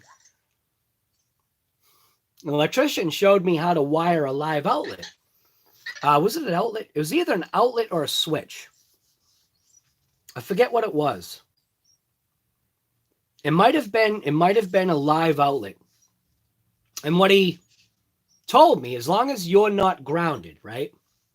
As long as you're working with one hand. Now, granted, 120 or 110, it's only going to give you a zap. Like when I was a kid, I wanted to, at my grandparents' house, my grandfather had cooked Sunday spaghetti, because Sunday was spaghetti day at my grandparents' house. And he had cooked it. And obviously when you're cooking sauce, it bubbles up and it spits, little spits all over the place. Well, I was a young kid and I wanted to clean up after him so that he didn't have to clean up. It kind of gave me something to do. So I grabbed a wet sponge. Now, these are the old electric stoves. The electric stove that had the outlet on the back panel. So not only was it a stove and that you had to reach over to grab the controls, but there was also a little outlet on the back side. And from my memory, I don't remember it being a grounded outlet. So here I was, a little kid, and this is probably why they don't have outlets on stoves anymore. I don't even know. Why would they have an outlet on a stove? Like, was it that difficult? It must have been. It must have been some old thing where outlets maybe were far and few between. But anyways, I had a wet sponge. And obviously, I had my hand on the stove. And I'm washing the stove and I came across the outlet. I think that was my first experience with electricity. And it didn't kill me, but it didn't kill me, but it woke me up. It definitely made me realize that something was going on. I knew exactly what happened. I knew I got shocked, but I wasn't scared. But anyways, back to that electrician story. So he was a real electrician, and he told me that as long as you're wiring it, you got to be careful. Use insulated tools, but as long as you're wiring it, as long as you're using one hand to wire it up carefully, the chances of you having a bad outcome on an electric shock is greatly decreased, because if he said that the main issue is when the electricity travels across your heart, in a sense. So like if you're touching something and you're somehow grounded, you're standing in a puddle of water or whatever, obviously the electricity is coming down, going past your heart, has the chance of stopping your heart or causing an uneven like rhythm or whatever. So I taught myself. He showed me how to wire an outlet. And this was when I was a kid, how to wire an outlet live. And I do it all the time. Now, stove power, dryer power, range power, 220, 240. No, don't ever attempt. If you got to unplug one of those units, don't even attempt to unplug it with just, the one hand method or try to rewire. No, just, you know what? Don't even listen to me. Shut the power off. That was easy. Don't listen to me. Just shut the power off. Not recommended if you have fillings. Venom, are you speaking from experience? Kurt, what's going on, guy? Late to the show, Kurt. Your younger brother's an electrician? You should ask him. As long as you wire it with one hand, you're good to go. But the chances of being electrocuted when the power's on, regardless of whether you're careful or not, yeah, just expect it. You're not going to get killed, but don't listen to me. Everything that I just said, don't listen. Just shut the power off. As a matter of fact, call an electrician. How's that? That's what you should do. That's what I should be saying. So if you've got to wire an outlet, call an electrician. If you've got to work on an RC car, send it to the LHS. Don't work on your own stuff. Oh my God. If you crash your car and you need auto body work, bring it to a professional. Don't grab 2 gallons of Bondo and think it's good, because it's not.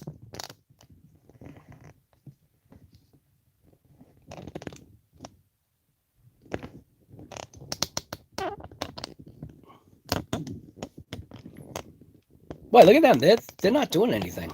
I'm surprised. Well, anyways, we did figure out what was wrong with this.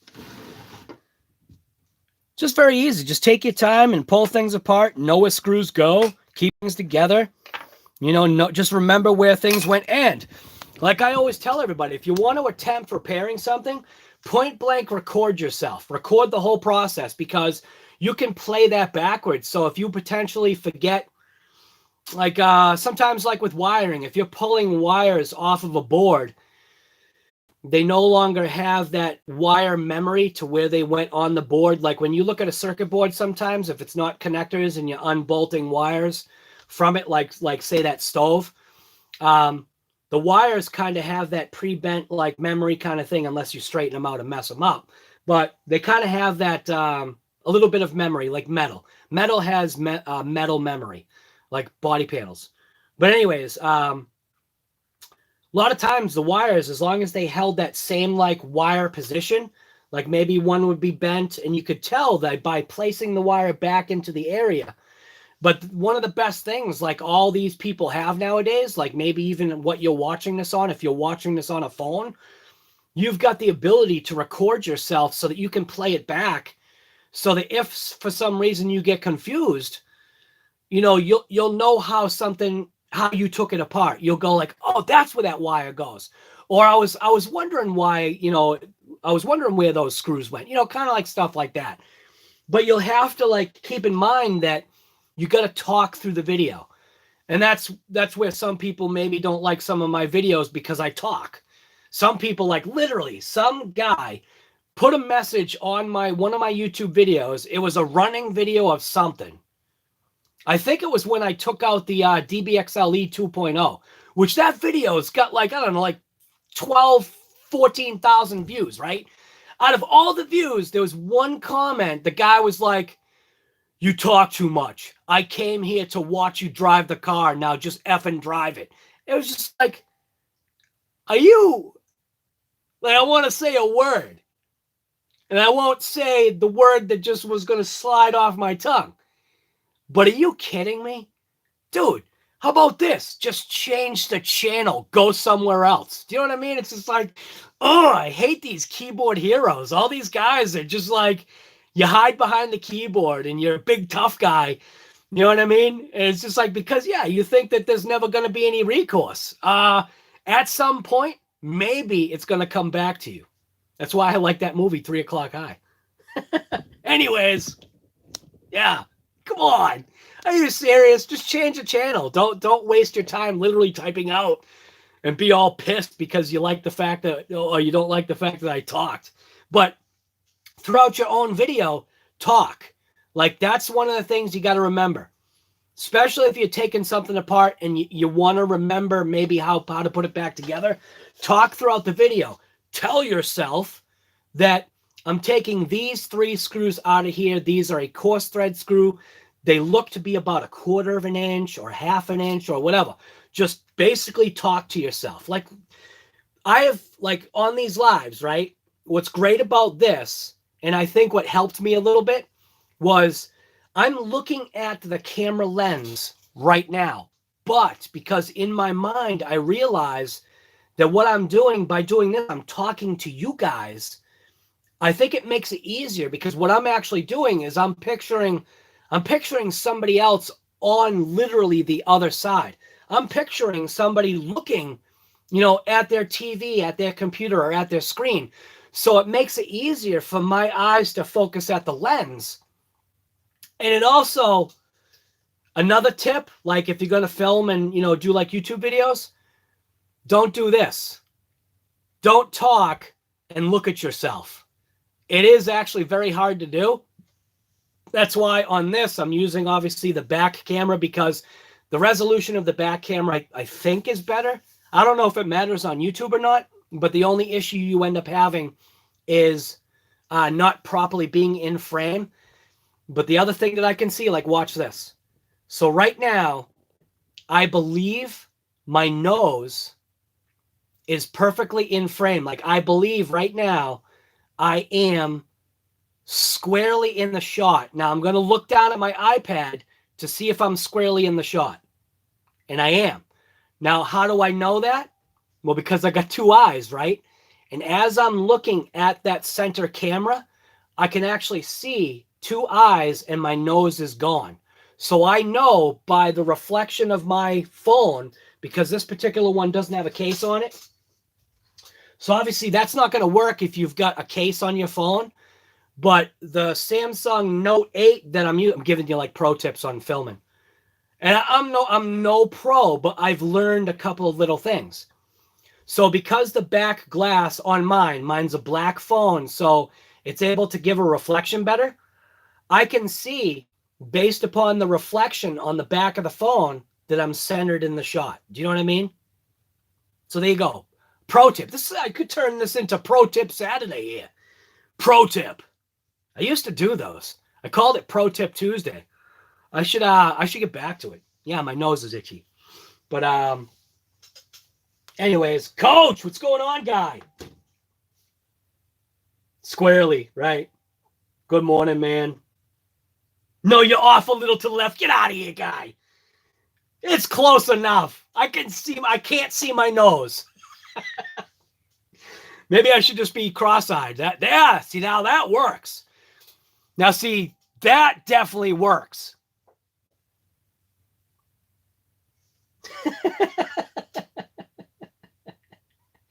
You come here for comedy too, you know. It's that thing where I've realized I also say it's that thing lately. That's another thing, and I say that too. You got to remember to maybe take those words out, like when you're editing, or try not to use them at all. It's hard. It's hard to force yourself to speak eloquently or to speak correctly, especially if you slow down your speech, but then sounds like there's something wrong with you.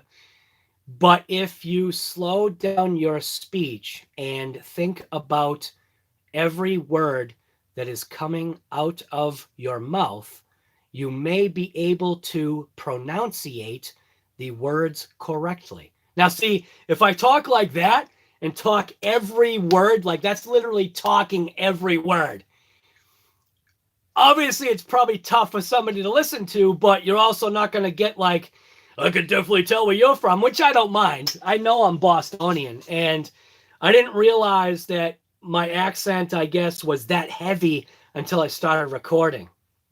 And once you get into like that rhythm, that's where I think the accent kind of starts to get a little heavy or thick, because you're moving, you're in it, and you're just being you. And if you speak slowly and think about every word that you pronunciate, you know what I mean? I can actually say park, car, garage. I can actually say it the right way, but normally it's park, car, garage. You know what I mean? Super sharp, right? Super sharp. It just comes out. It sounds better. For me, saying super sharp sharp doesn't sound right. Super sharp. Super. And it's S-U-P-A. There's no R. It's super. S-U-P-A. S-H-A-P. Super sharp. Wicked pisser. Garage, park, car. Yeah. No, it comes out in other ones. Marker. There's a whole bunch of them. Harvard. There's an R in Harvard. Harvard. You know what I mean? Harvard Yard. Conjunction.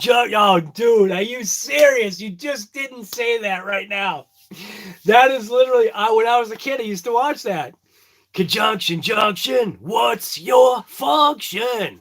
Hooking up words and phrases and something, I don't know. And what else was the other one? Oh, here's one. You can all laugh at me. I don't care. A hanker for a hunker, a slab, a slice, a chunker. I can't remember like the rest of it, but something spoils my meal or something like that. I'm hankering for a hunk of cheese. Yahoo! I remember all that stuff, man. It's funny the things that you forget. Cheese commercial. Oh my God. Spit. Did I spit? Venom. You know what I mean? I can at times be that smooth, cool guy, you know, when it needs to happen. But most of the time, I just like to be like this. I like to be engaging. I like to be fun. I like to make people laugh. I like to make people happy. And like I said, if it's you either laughing with me or laughing at me, I don't care either way. The whole point is, what? Are you laughing? That's yeah, look at that. There's no R in laugh, so I can say that correctly. But yeah, I don't know. Something. You know, it makes it more engaging. If you're more lively in your videos, Like I've caught myself a couple of times where there was no way I could go back and re-edit the video because I'd literally have to recreate the whole thing. But I noticed a couple of times that my tone might not have been probably the best watchable tone. And that's that's one of the things. That's something, I'll change it up. That's something you have to pay attention to and watch for. While you know you want to keep a certain persona or a certain level of coolness or whatever, and that's cool and everything, but it definitely makes it easier if you're more engaging, if you're lively, if you're talking to the person. You know what I'm saying? A lot of times people will watch a video, and if you're too low key, it's not watchable. So I keep telling everybody, if you want to learn this, and I don't watch a lot of people, but you know, eventually as you branch out and see other videos, you watch how people are, you watch how they react, you watch what pulls somebody in or whatever. And a lot of times, Ellie, goes to my another phrase, sometimes it's the way you're viewed. Like right now, I am point blank. I'm looking at 22 people right now, and I know that, or ish. Some people are probably looking away, or some people are popping in and popping out. But I've realized that you got to remember that somebody else is on the other side of this framed shot, of this lens, you know? And it helps if you think about that even when you're recording, remember, you are talking to somebody. You want to be lively. Now, there's two people that I'll recommend that, and this has nothing to do with RC stuff. This has to do with what we're talking about right now. It has to do with filming. Number one, your persona or what you're displaying, but also filming. Now, if it's filming, the one guy that I would definitely recommend if you want to get tips and pointers on maybe how to different camera angles and how to do stuff and transitions, and not be afraid to every once in a while be a little bit of a goofball, because you're still the cool guy or girl or whatever you are. You just got to remember to spice it up a little bit. So the two guys that I'll talk about, I'm actually going to mention this guy first because this is my go-to guy. His name is Peter McKinnon. Now, if you haven't seen any of Peter McKinnon's stuff, now it's not like I'm trying to like pump up his subscriber base, because he's already like at 1 million or whatever it is. But the reason why he's there is because how he is. So like I'll give like a Peter McKinnon like intro. So hat will be down, right? And it'd be like, "What's up, everybody?" Like it's like, whoa, you know what I mean? He's not afraid to put that like lightning in. And what he does is when he's talking to people, he's energetic, and he's like, see, my wife is out there shoveling the snow. That's where I should be. But doesn't she realize it's all going to melt like within a couple hours? That's how industrious my wife is. Like she's always doing something. Does she ever get couch time? Of course she does. But she'll be down here on the treadmill. She'll be working out on the Bowflex. I've got to take pointers from her. But anyways, Peter McKinnon, because he uses like transitions, like he went through this whole thing. He did this video showing you how to transition your, see, I know I'm not perfectly in frame. He showed you how to transition your shots. And I learned that from him.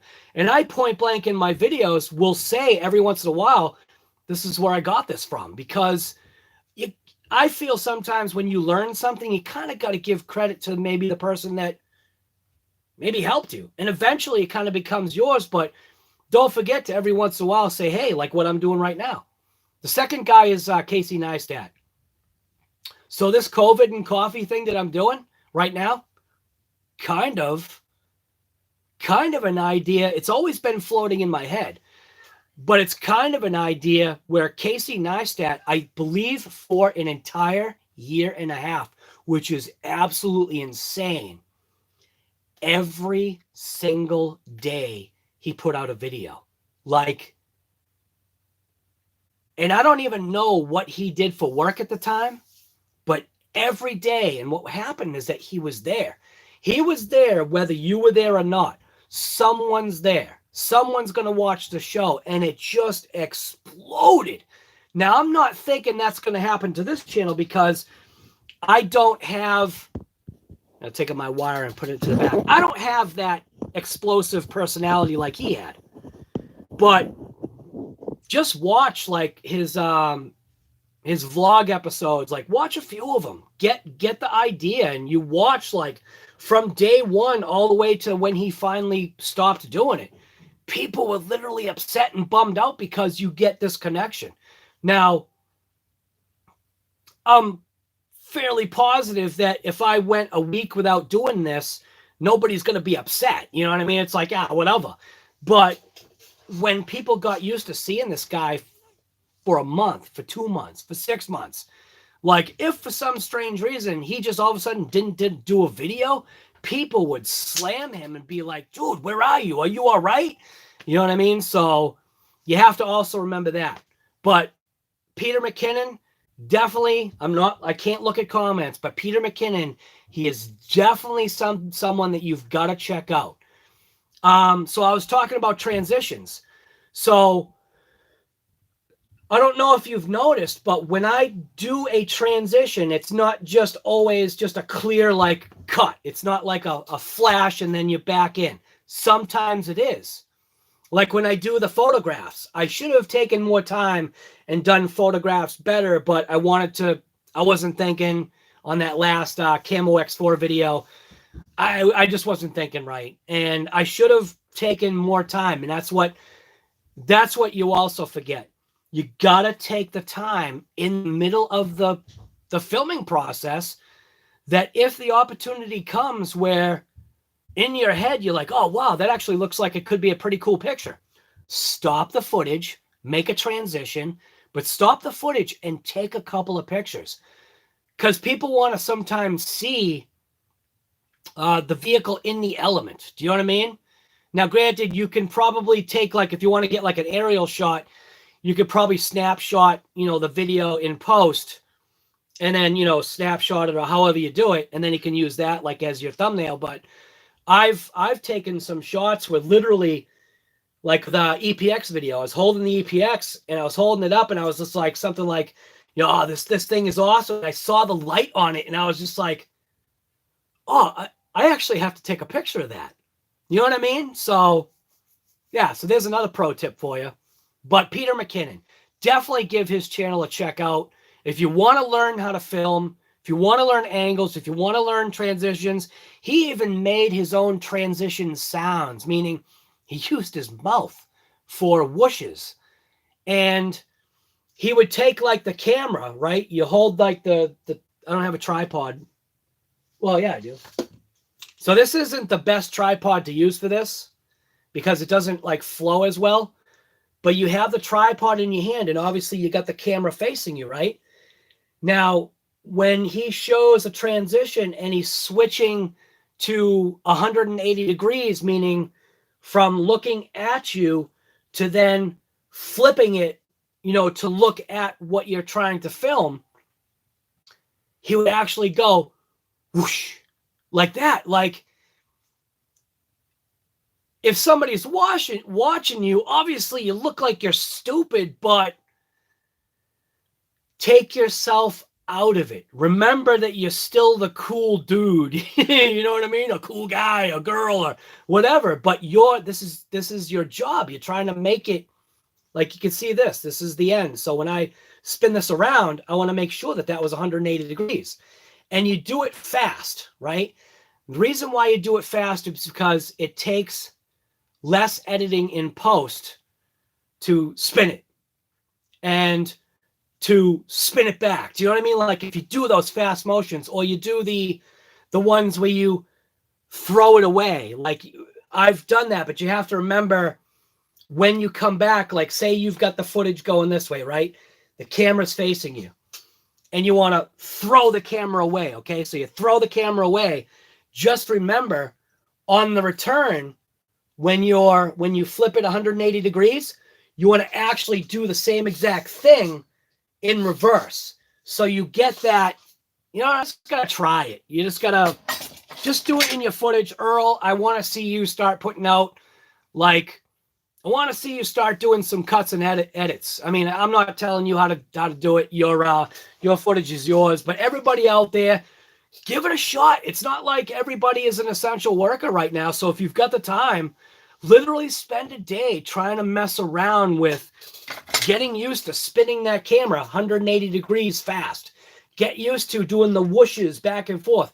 Make noise. You know what I mean? Record your own whooshes. He even recorded a bunch of sounds that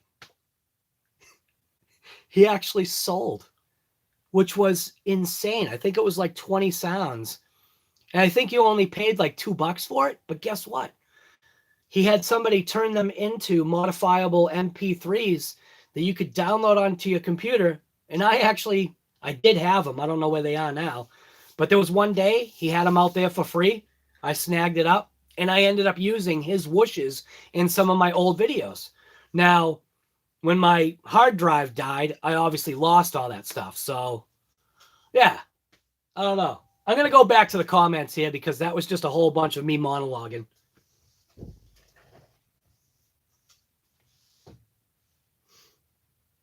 I'll break the camera with my ugly face.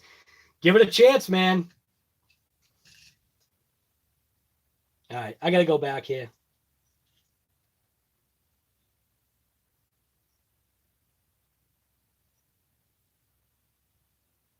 Barbecue. Thank you for that, man. That's awesome.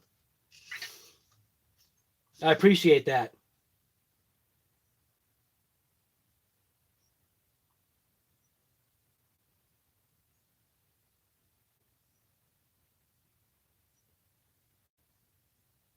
Oh, Supnat1. Yes, you would not by me. Yes, you will be judged on every video that you do. Like I even did this video a long time ago. I literally typed it plate of spaghetti. And I can't remember even what I looked like, but I think I looked like a goon in the video. But you could put a plate of now spaghetti. You figure everybody likes spaghetti, right? But you could put the same damn plate of spaghetti in front of 10 people, one person's not going to like it. So just be prepared for that. Any video you do, especially like if you throw yourself on YouTube, like I've even talked to a couple of guys that are on the Facebook site, and I'm like, because of some of the stuff that you come across, like the guy that was complaining over the fact that I actually opened my mouth like during a running video. And it's like, dude, this is my video. Go make your own goddamn video. You know what I mean? So it's like, you'll get wise guys. You'll get thumbs down. You'll get it all. And you have to know that. Think about, and I am not a YouTube superstar. So I get way less junk than the popular people. You got to know the popular people are getting hammered.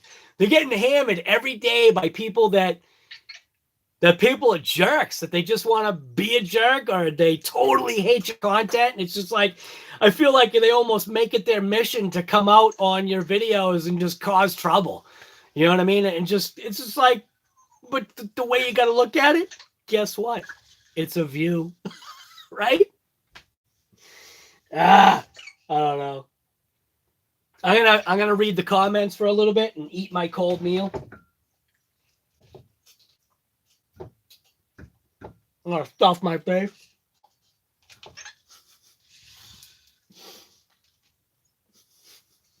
I'm gonna shovel it in.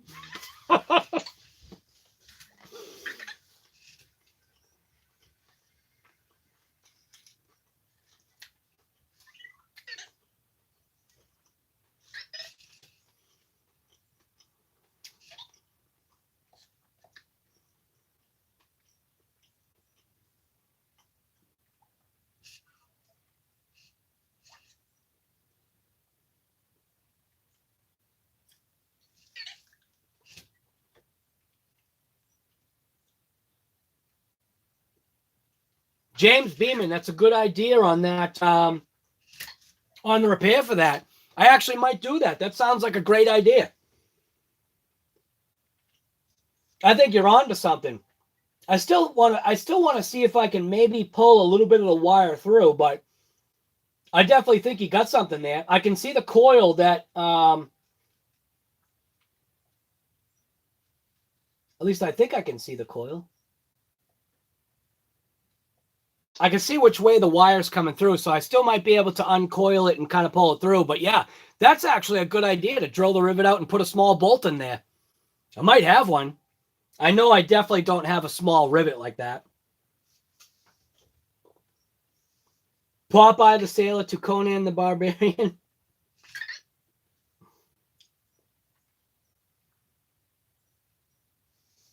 Snip the rivet off, right? Skateboard with skate wheels on your wheelie bar for your Max. That's nice. Oh, right.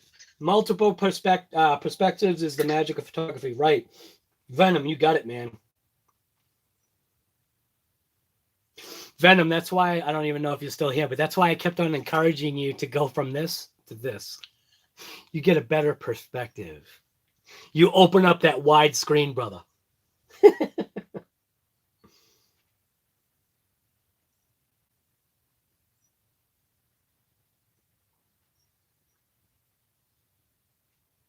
Earl, you feel that filming? Oh, well, because of what you do, it's boring. Yeah, but it's not boring to the person watching it. Scared to do edits? You really like to keep it simple? Yeah, well, and that works for some people. I cut and edit every video nice that you can't tell though it's working. Working on my vulture, crow, and buzzard sound. Serious though, you can make your own transition sounds. They're called transition sounds. He even did these bass ones. He did like a whole bunch of sounds, and what's nuts is like this one. That's what I'm trying to get at. He made sounds and sold them. I mean, guy, think about it. Girl, whoever you are. This, at least, I'm talking about just at least the United States, but in general, humans will buy anything. And I say we because I think it was only available in the United States.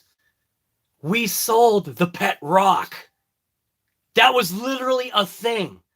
You put a damn rock in a box and call it the pet rock, and people bought it.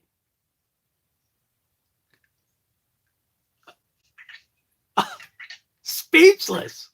People bought a damn rock in a box because they called it the pet rock.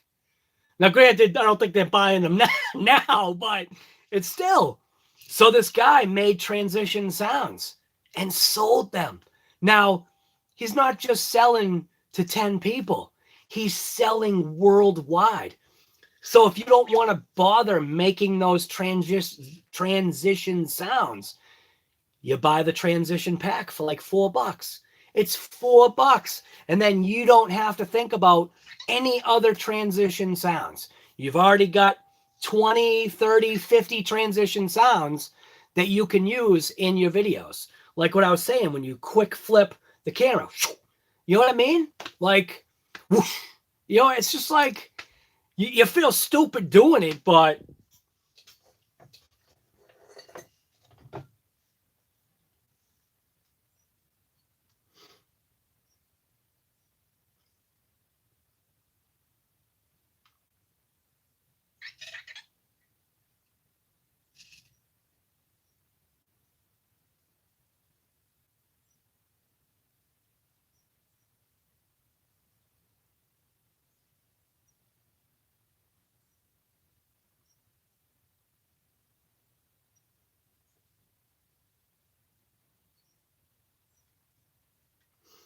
I gotta message somebody real quick.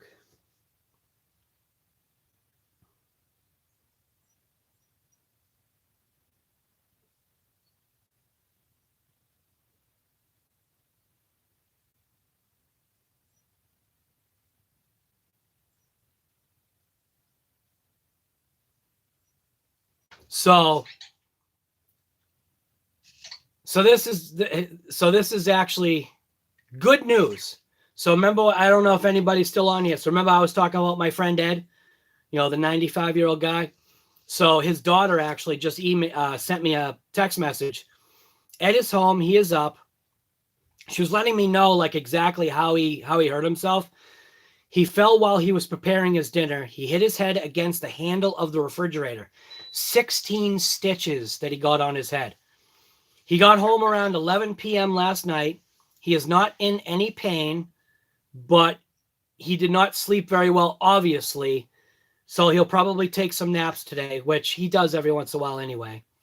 She says, please feel free to call him if you want. Thank you so much for your concern. And then she says who she is. So I don't know if anybody was still on here. That's awesome. Now, obviously, we still don't know if he's got the COVID now, but at least he's home and he's all right. And I'm going to give him a call today just to make sure that, I just feel bad. I mean, literally, I talked to him yesterday at 3 o'clock. So literally maybe like an hour, because he eats an early dinner. Probably like an hour after I talked to him, because I think I talked to him for like an hour. So probably around 5 o'clock, he was probably making his meal. And that's probably when it happened. So, or 4 o'clock, whatever it was. So Ed, my friend, 95 years old. So far, he's doing good. In case you wanted to know.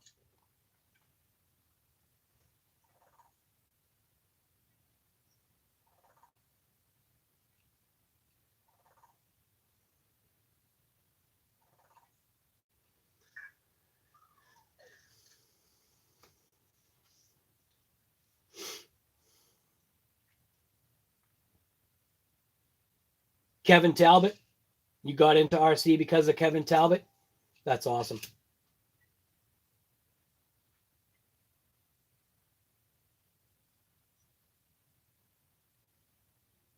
You were a car restorer? That's awesome. Then you got to go watch Joe Daddy's Garage then. Go on to Joe Daddy's Garage channel. If you were a car restorer, go sub to his channel.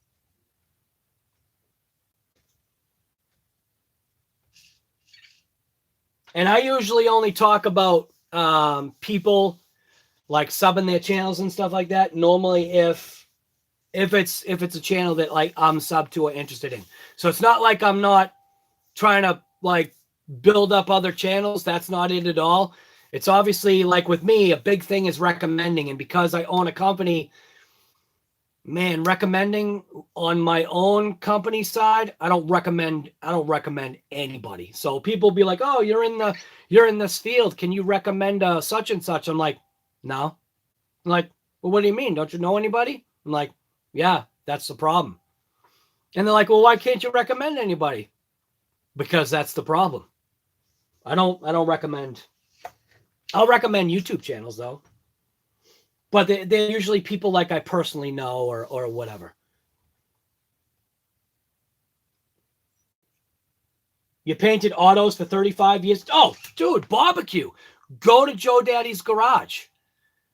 It's J-O space Daddy's, Daddys, Garage. Go to his channel and sub him. Tell him I sent you. But anyways, go to his channel. You want to. Obviously, you being a painter, you're obviously into, auto body. So he's actually working on a car. It's called the Brooklyn Pony right now. It's a 66 Mustang. I don't know. Is it 65, 66, and 67? Aren't those all the same? Maybe it's a 67. I can't remember what year it is, but it's called the Brooklyn Pony. And he's got I think he's got 40 something videos on the car. And he basically, and the joke was, he even kind of mentioned it recently when he was on his live. He was like, I rebuilt this car basically from its original hinges. And serious. If you watch this video series, or even if you skip through them or whatever, and just to see the progress, he literally took a Mustang that looked like he just dragged it out of the junkyard, and I'm not trying to be, the guy that owns the Mustang. I'm not hating on your Mustang, but that Mustang was in rough shape, man. But he could have gone so many different directions, but the guy, I'm not sure why he's got this major connection with this Brooklyn Pony Mustang, but you want to talk about calling a Mustang a Rustang? Because that's like the alternate, name for Mustangs, because they're known for, a good amount of rot in places that you didn't realize. He literally, I mean, I think, what is it? What parts are original to the car? The hinges, the cowl tag. He even, if I remember correctly, he even painstakingly cut out the stamped VIN numbers. Now, I could be wrong. I think he even cut out the stamped VIN numbers, and like the one that's on the, it's not a subframe. What the hell is it called? The unibody structure that's on the front there, the skirt or something, whatever the hell that top thing is called. If I remember right, he literally cut out the original and welded it in. Like, the stuff that he has done to this car, it is, if you're into Mustangs or into any kind of car whatsoever, you gotta go check out this guy's channel, because the way he teaches, the way he shows, while it's not going to turn you into the next Chip Foos or whatever, he definitely will. I've got a saying: don't turn a puzzle into a maze. Okay? There's a difference between a puzzle to a maze. Don't turn a puzzle into a maze. These cars, even this is not a maze. This is a puzzle. You just take apart the pieces very slowly, or put them together very slowly, whatever it is. They're usually only going to go back together one way. But where am I going with this? Yeah, he makes you feel like you could be like the next auto body repair guy. He's that good at showing you like how to do it.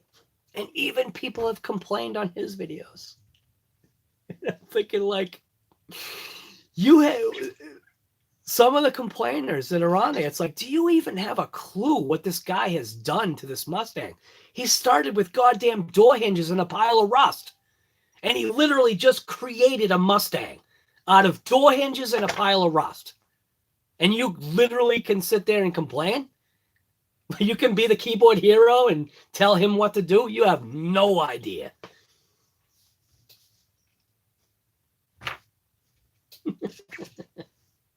Anyways, let's get on good stuff, right? Because that's the whole part of it. Go check out Peter McKinnon's channel. If you want to check out, what's his name there, Casey Neistat, just to get kind of like a base of, how he kept things lively. And it's crazy, like how he was able to make a video every single day for a year and a half. Now, I feel like I'm going to try to maybe not do that, because I can't make a video every day. That's not, I have to work too. So that's maybe the difference. I don't think I've got that kind of youngness and spirit in mind to be able to create a video every day. I'm going to try. I did actually go out today. I did make a video. It's going to be a short, quick one. I'm going to try to just do a few quick edits, do some whoosh, do some whooshes in there. But yeah, Peter McKinnon, Joe Daddy's Garage, all the guys that are in this chat. If you've got a channel that's got some videos on it, go right ahead and say, hey, check out my channel. Earl Moorhead, right there, same thing.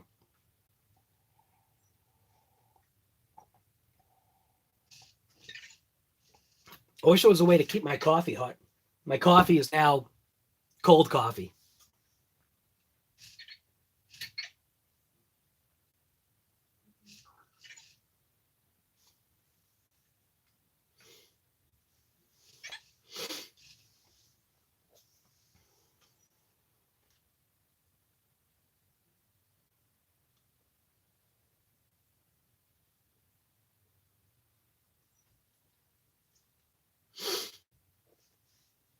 Yeah, rant over.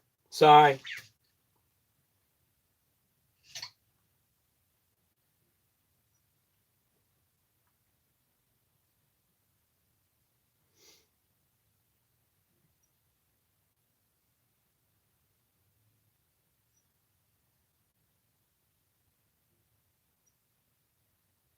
Gadget Man Twin Cities. That's a crazy name. It's like you gotta like figure out how to say it. Like, where are the brakes? That's a crazy name to look at. But I could figure it out. Gadget Man Twin Cities.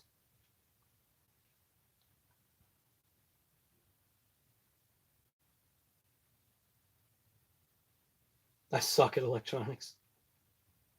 You know what's funny? One of the most hated things from that guy Joe Daddy, one of the most hated things is wiring. He hates wiring.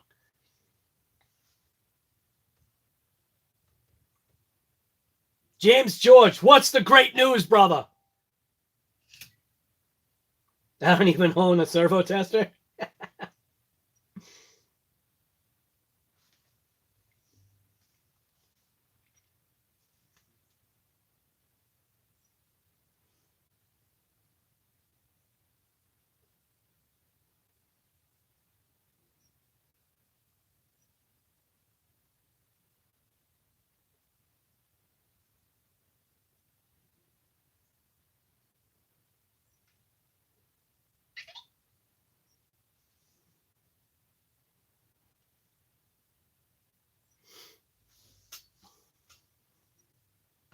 Wiring stuff.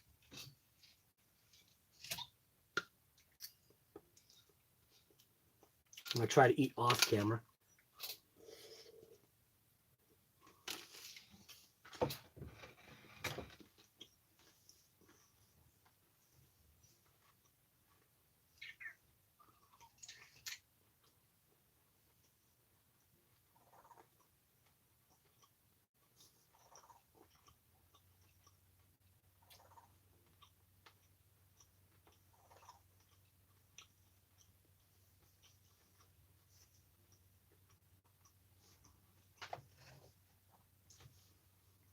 Amped is in the body shop business too.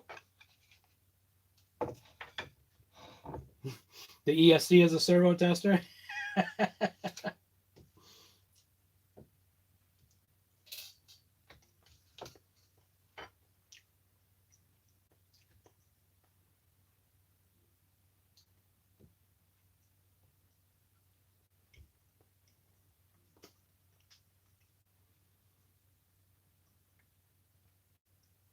You know what a good circuit tester for a 9-volt battery is? Your tongue. When you bridge the gap, tells you whether the 9-volt battery has power or not.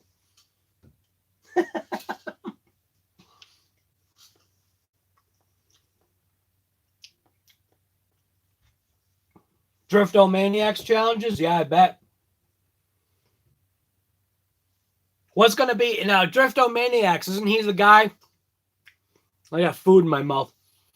Isn't Driftomaniacs the guy that's got like a 12S car or something like that? 16S or something? I don't know what he's got. So what's going to be the next challenge? 24S? 6 motors, 50 batteries. All how to fit it inside a infraction. 24S.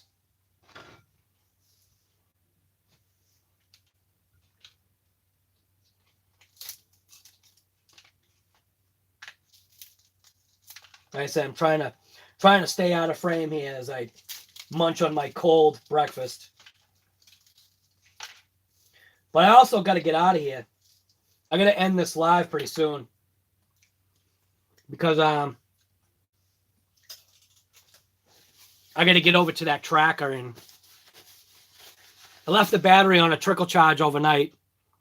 To give you an idea what happened with that battery. I don't know that one. What the heck was that?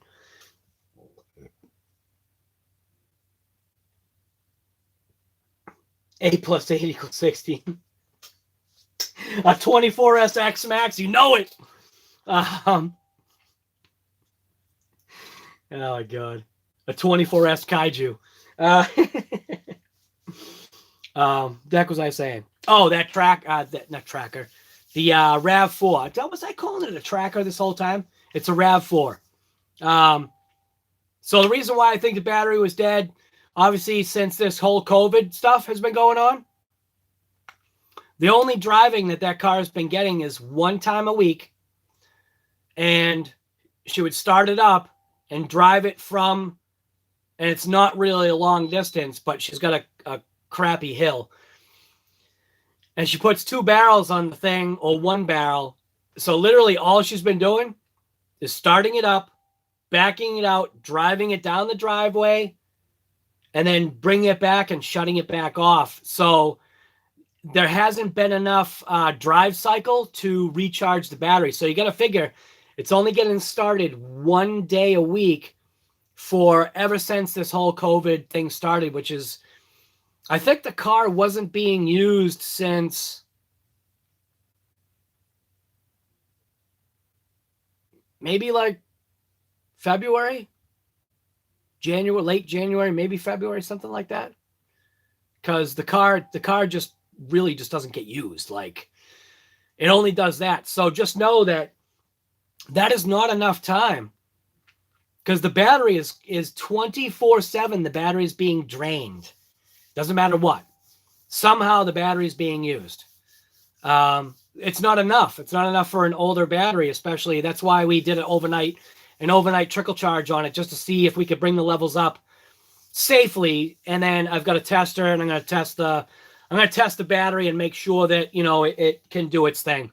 So, but anyways, I'm going to end this video, or whatever it is, this live right now. Or should I say, I'll end it in a couple minutes. I want to see how long it's been going for. So this live has been going for, all right, so we're going to end it in 3 minutes. So the live has been going for almost 2.5 hours. So we got 3 minutes left.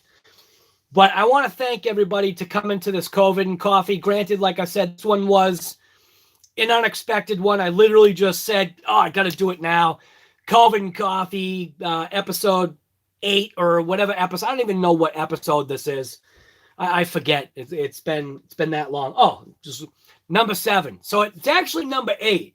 But this is COVID and Coffee, episode 7, or yeah, whatever. KAIJU Quik Rip, the price. And the reason what the price was because we ripped it in snow, got the wheels packed. I didn't vent the tires. I didn't seal off the wheels because I literally I did not have the time. I totally didn't expect to wake up this morning and see snow on the ground. And I wanted to rip the KAIJU. I even wanted to fly the timber in the snow, but this kind of weather would have killed that timber. The snow would have just stuck to it and probably caused it to crash and everything. My buddy Ed, he's doing okay. I'm going to give him a call today. He got 16 stitches. He fell last night while cooking his dinner. And I tell you right now, I want to say he's got no family. He has one daughter, but I think she lives a good distance away. So it's not like she can go to his house lightning fast. And because he's my friend, and he's getting old. And I know at someday I'm either going to call his house or I'm going to go to his house and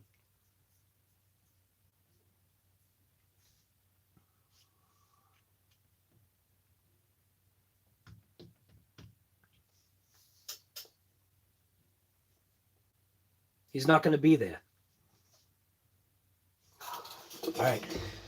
Everybody, thank you for coming to the live. This was COVID and Coffee. We're going to be doing an unboxing on that thing right there, which is the AT. That is an on-road 1/8 rocket. Now, I know it says 2-speed transmission, but I'm assuming that's because for the nitro version, I don't see why it would be 2-speed with electric. That would be kind of funny.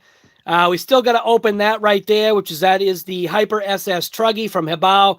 And then we also have the Red Cat Racing Gen 8 Axe Edition that I still, to this day, still have not broken the seals on that thing.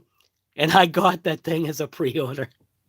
I'm just not I'm just not the crawler type, I guess. I mean, I do enjoy crawling, but I'm not a crawler guy. So, anyways, everybody, like I said, thank you for coming to the live stream.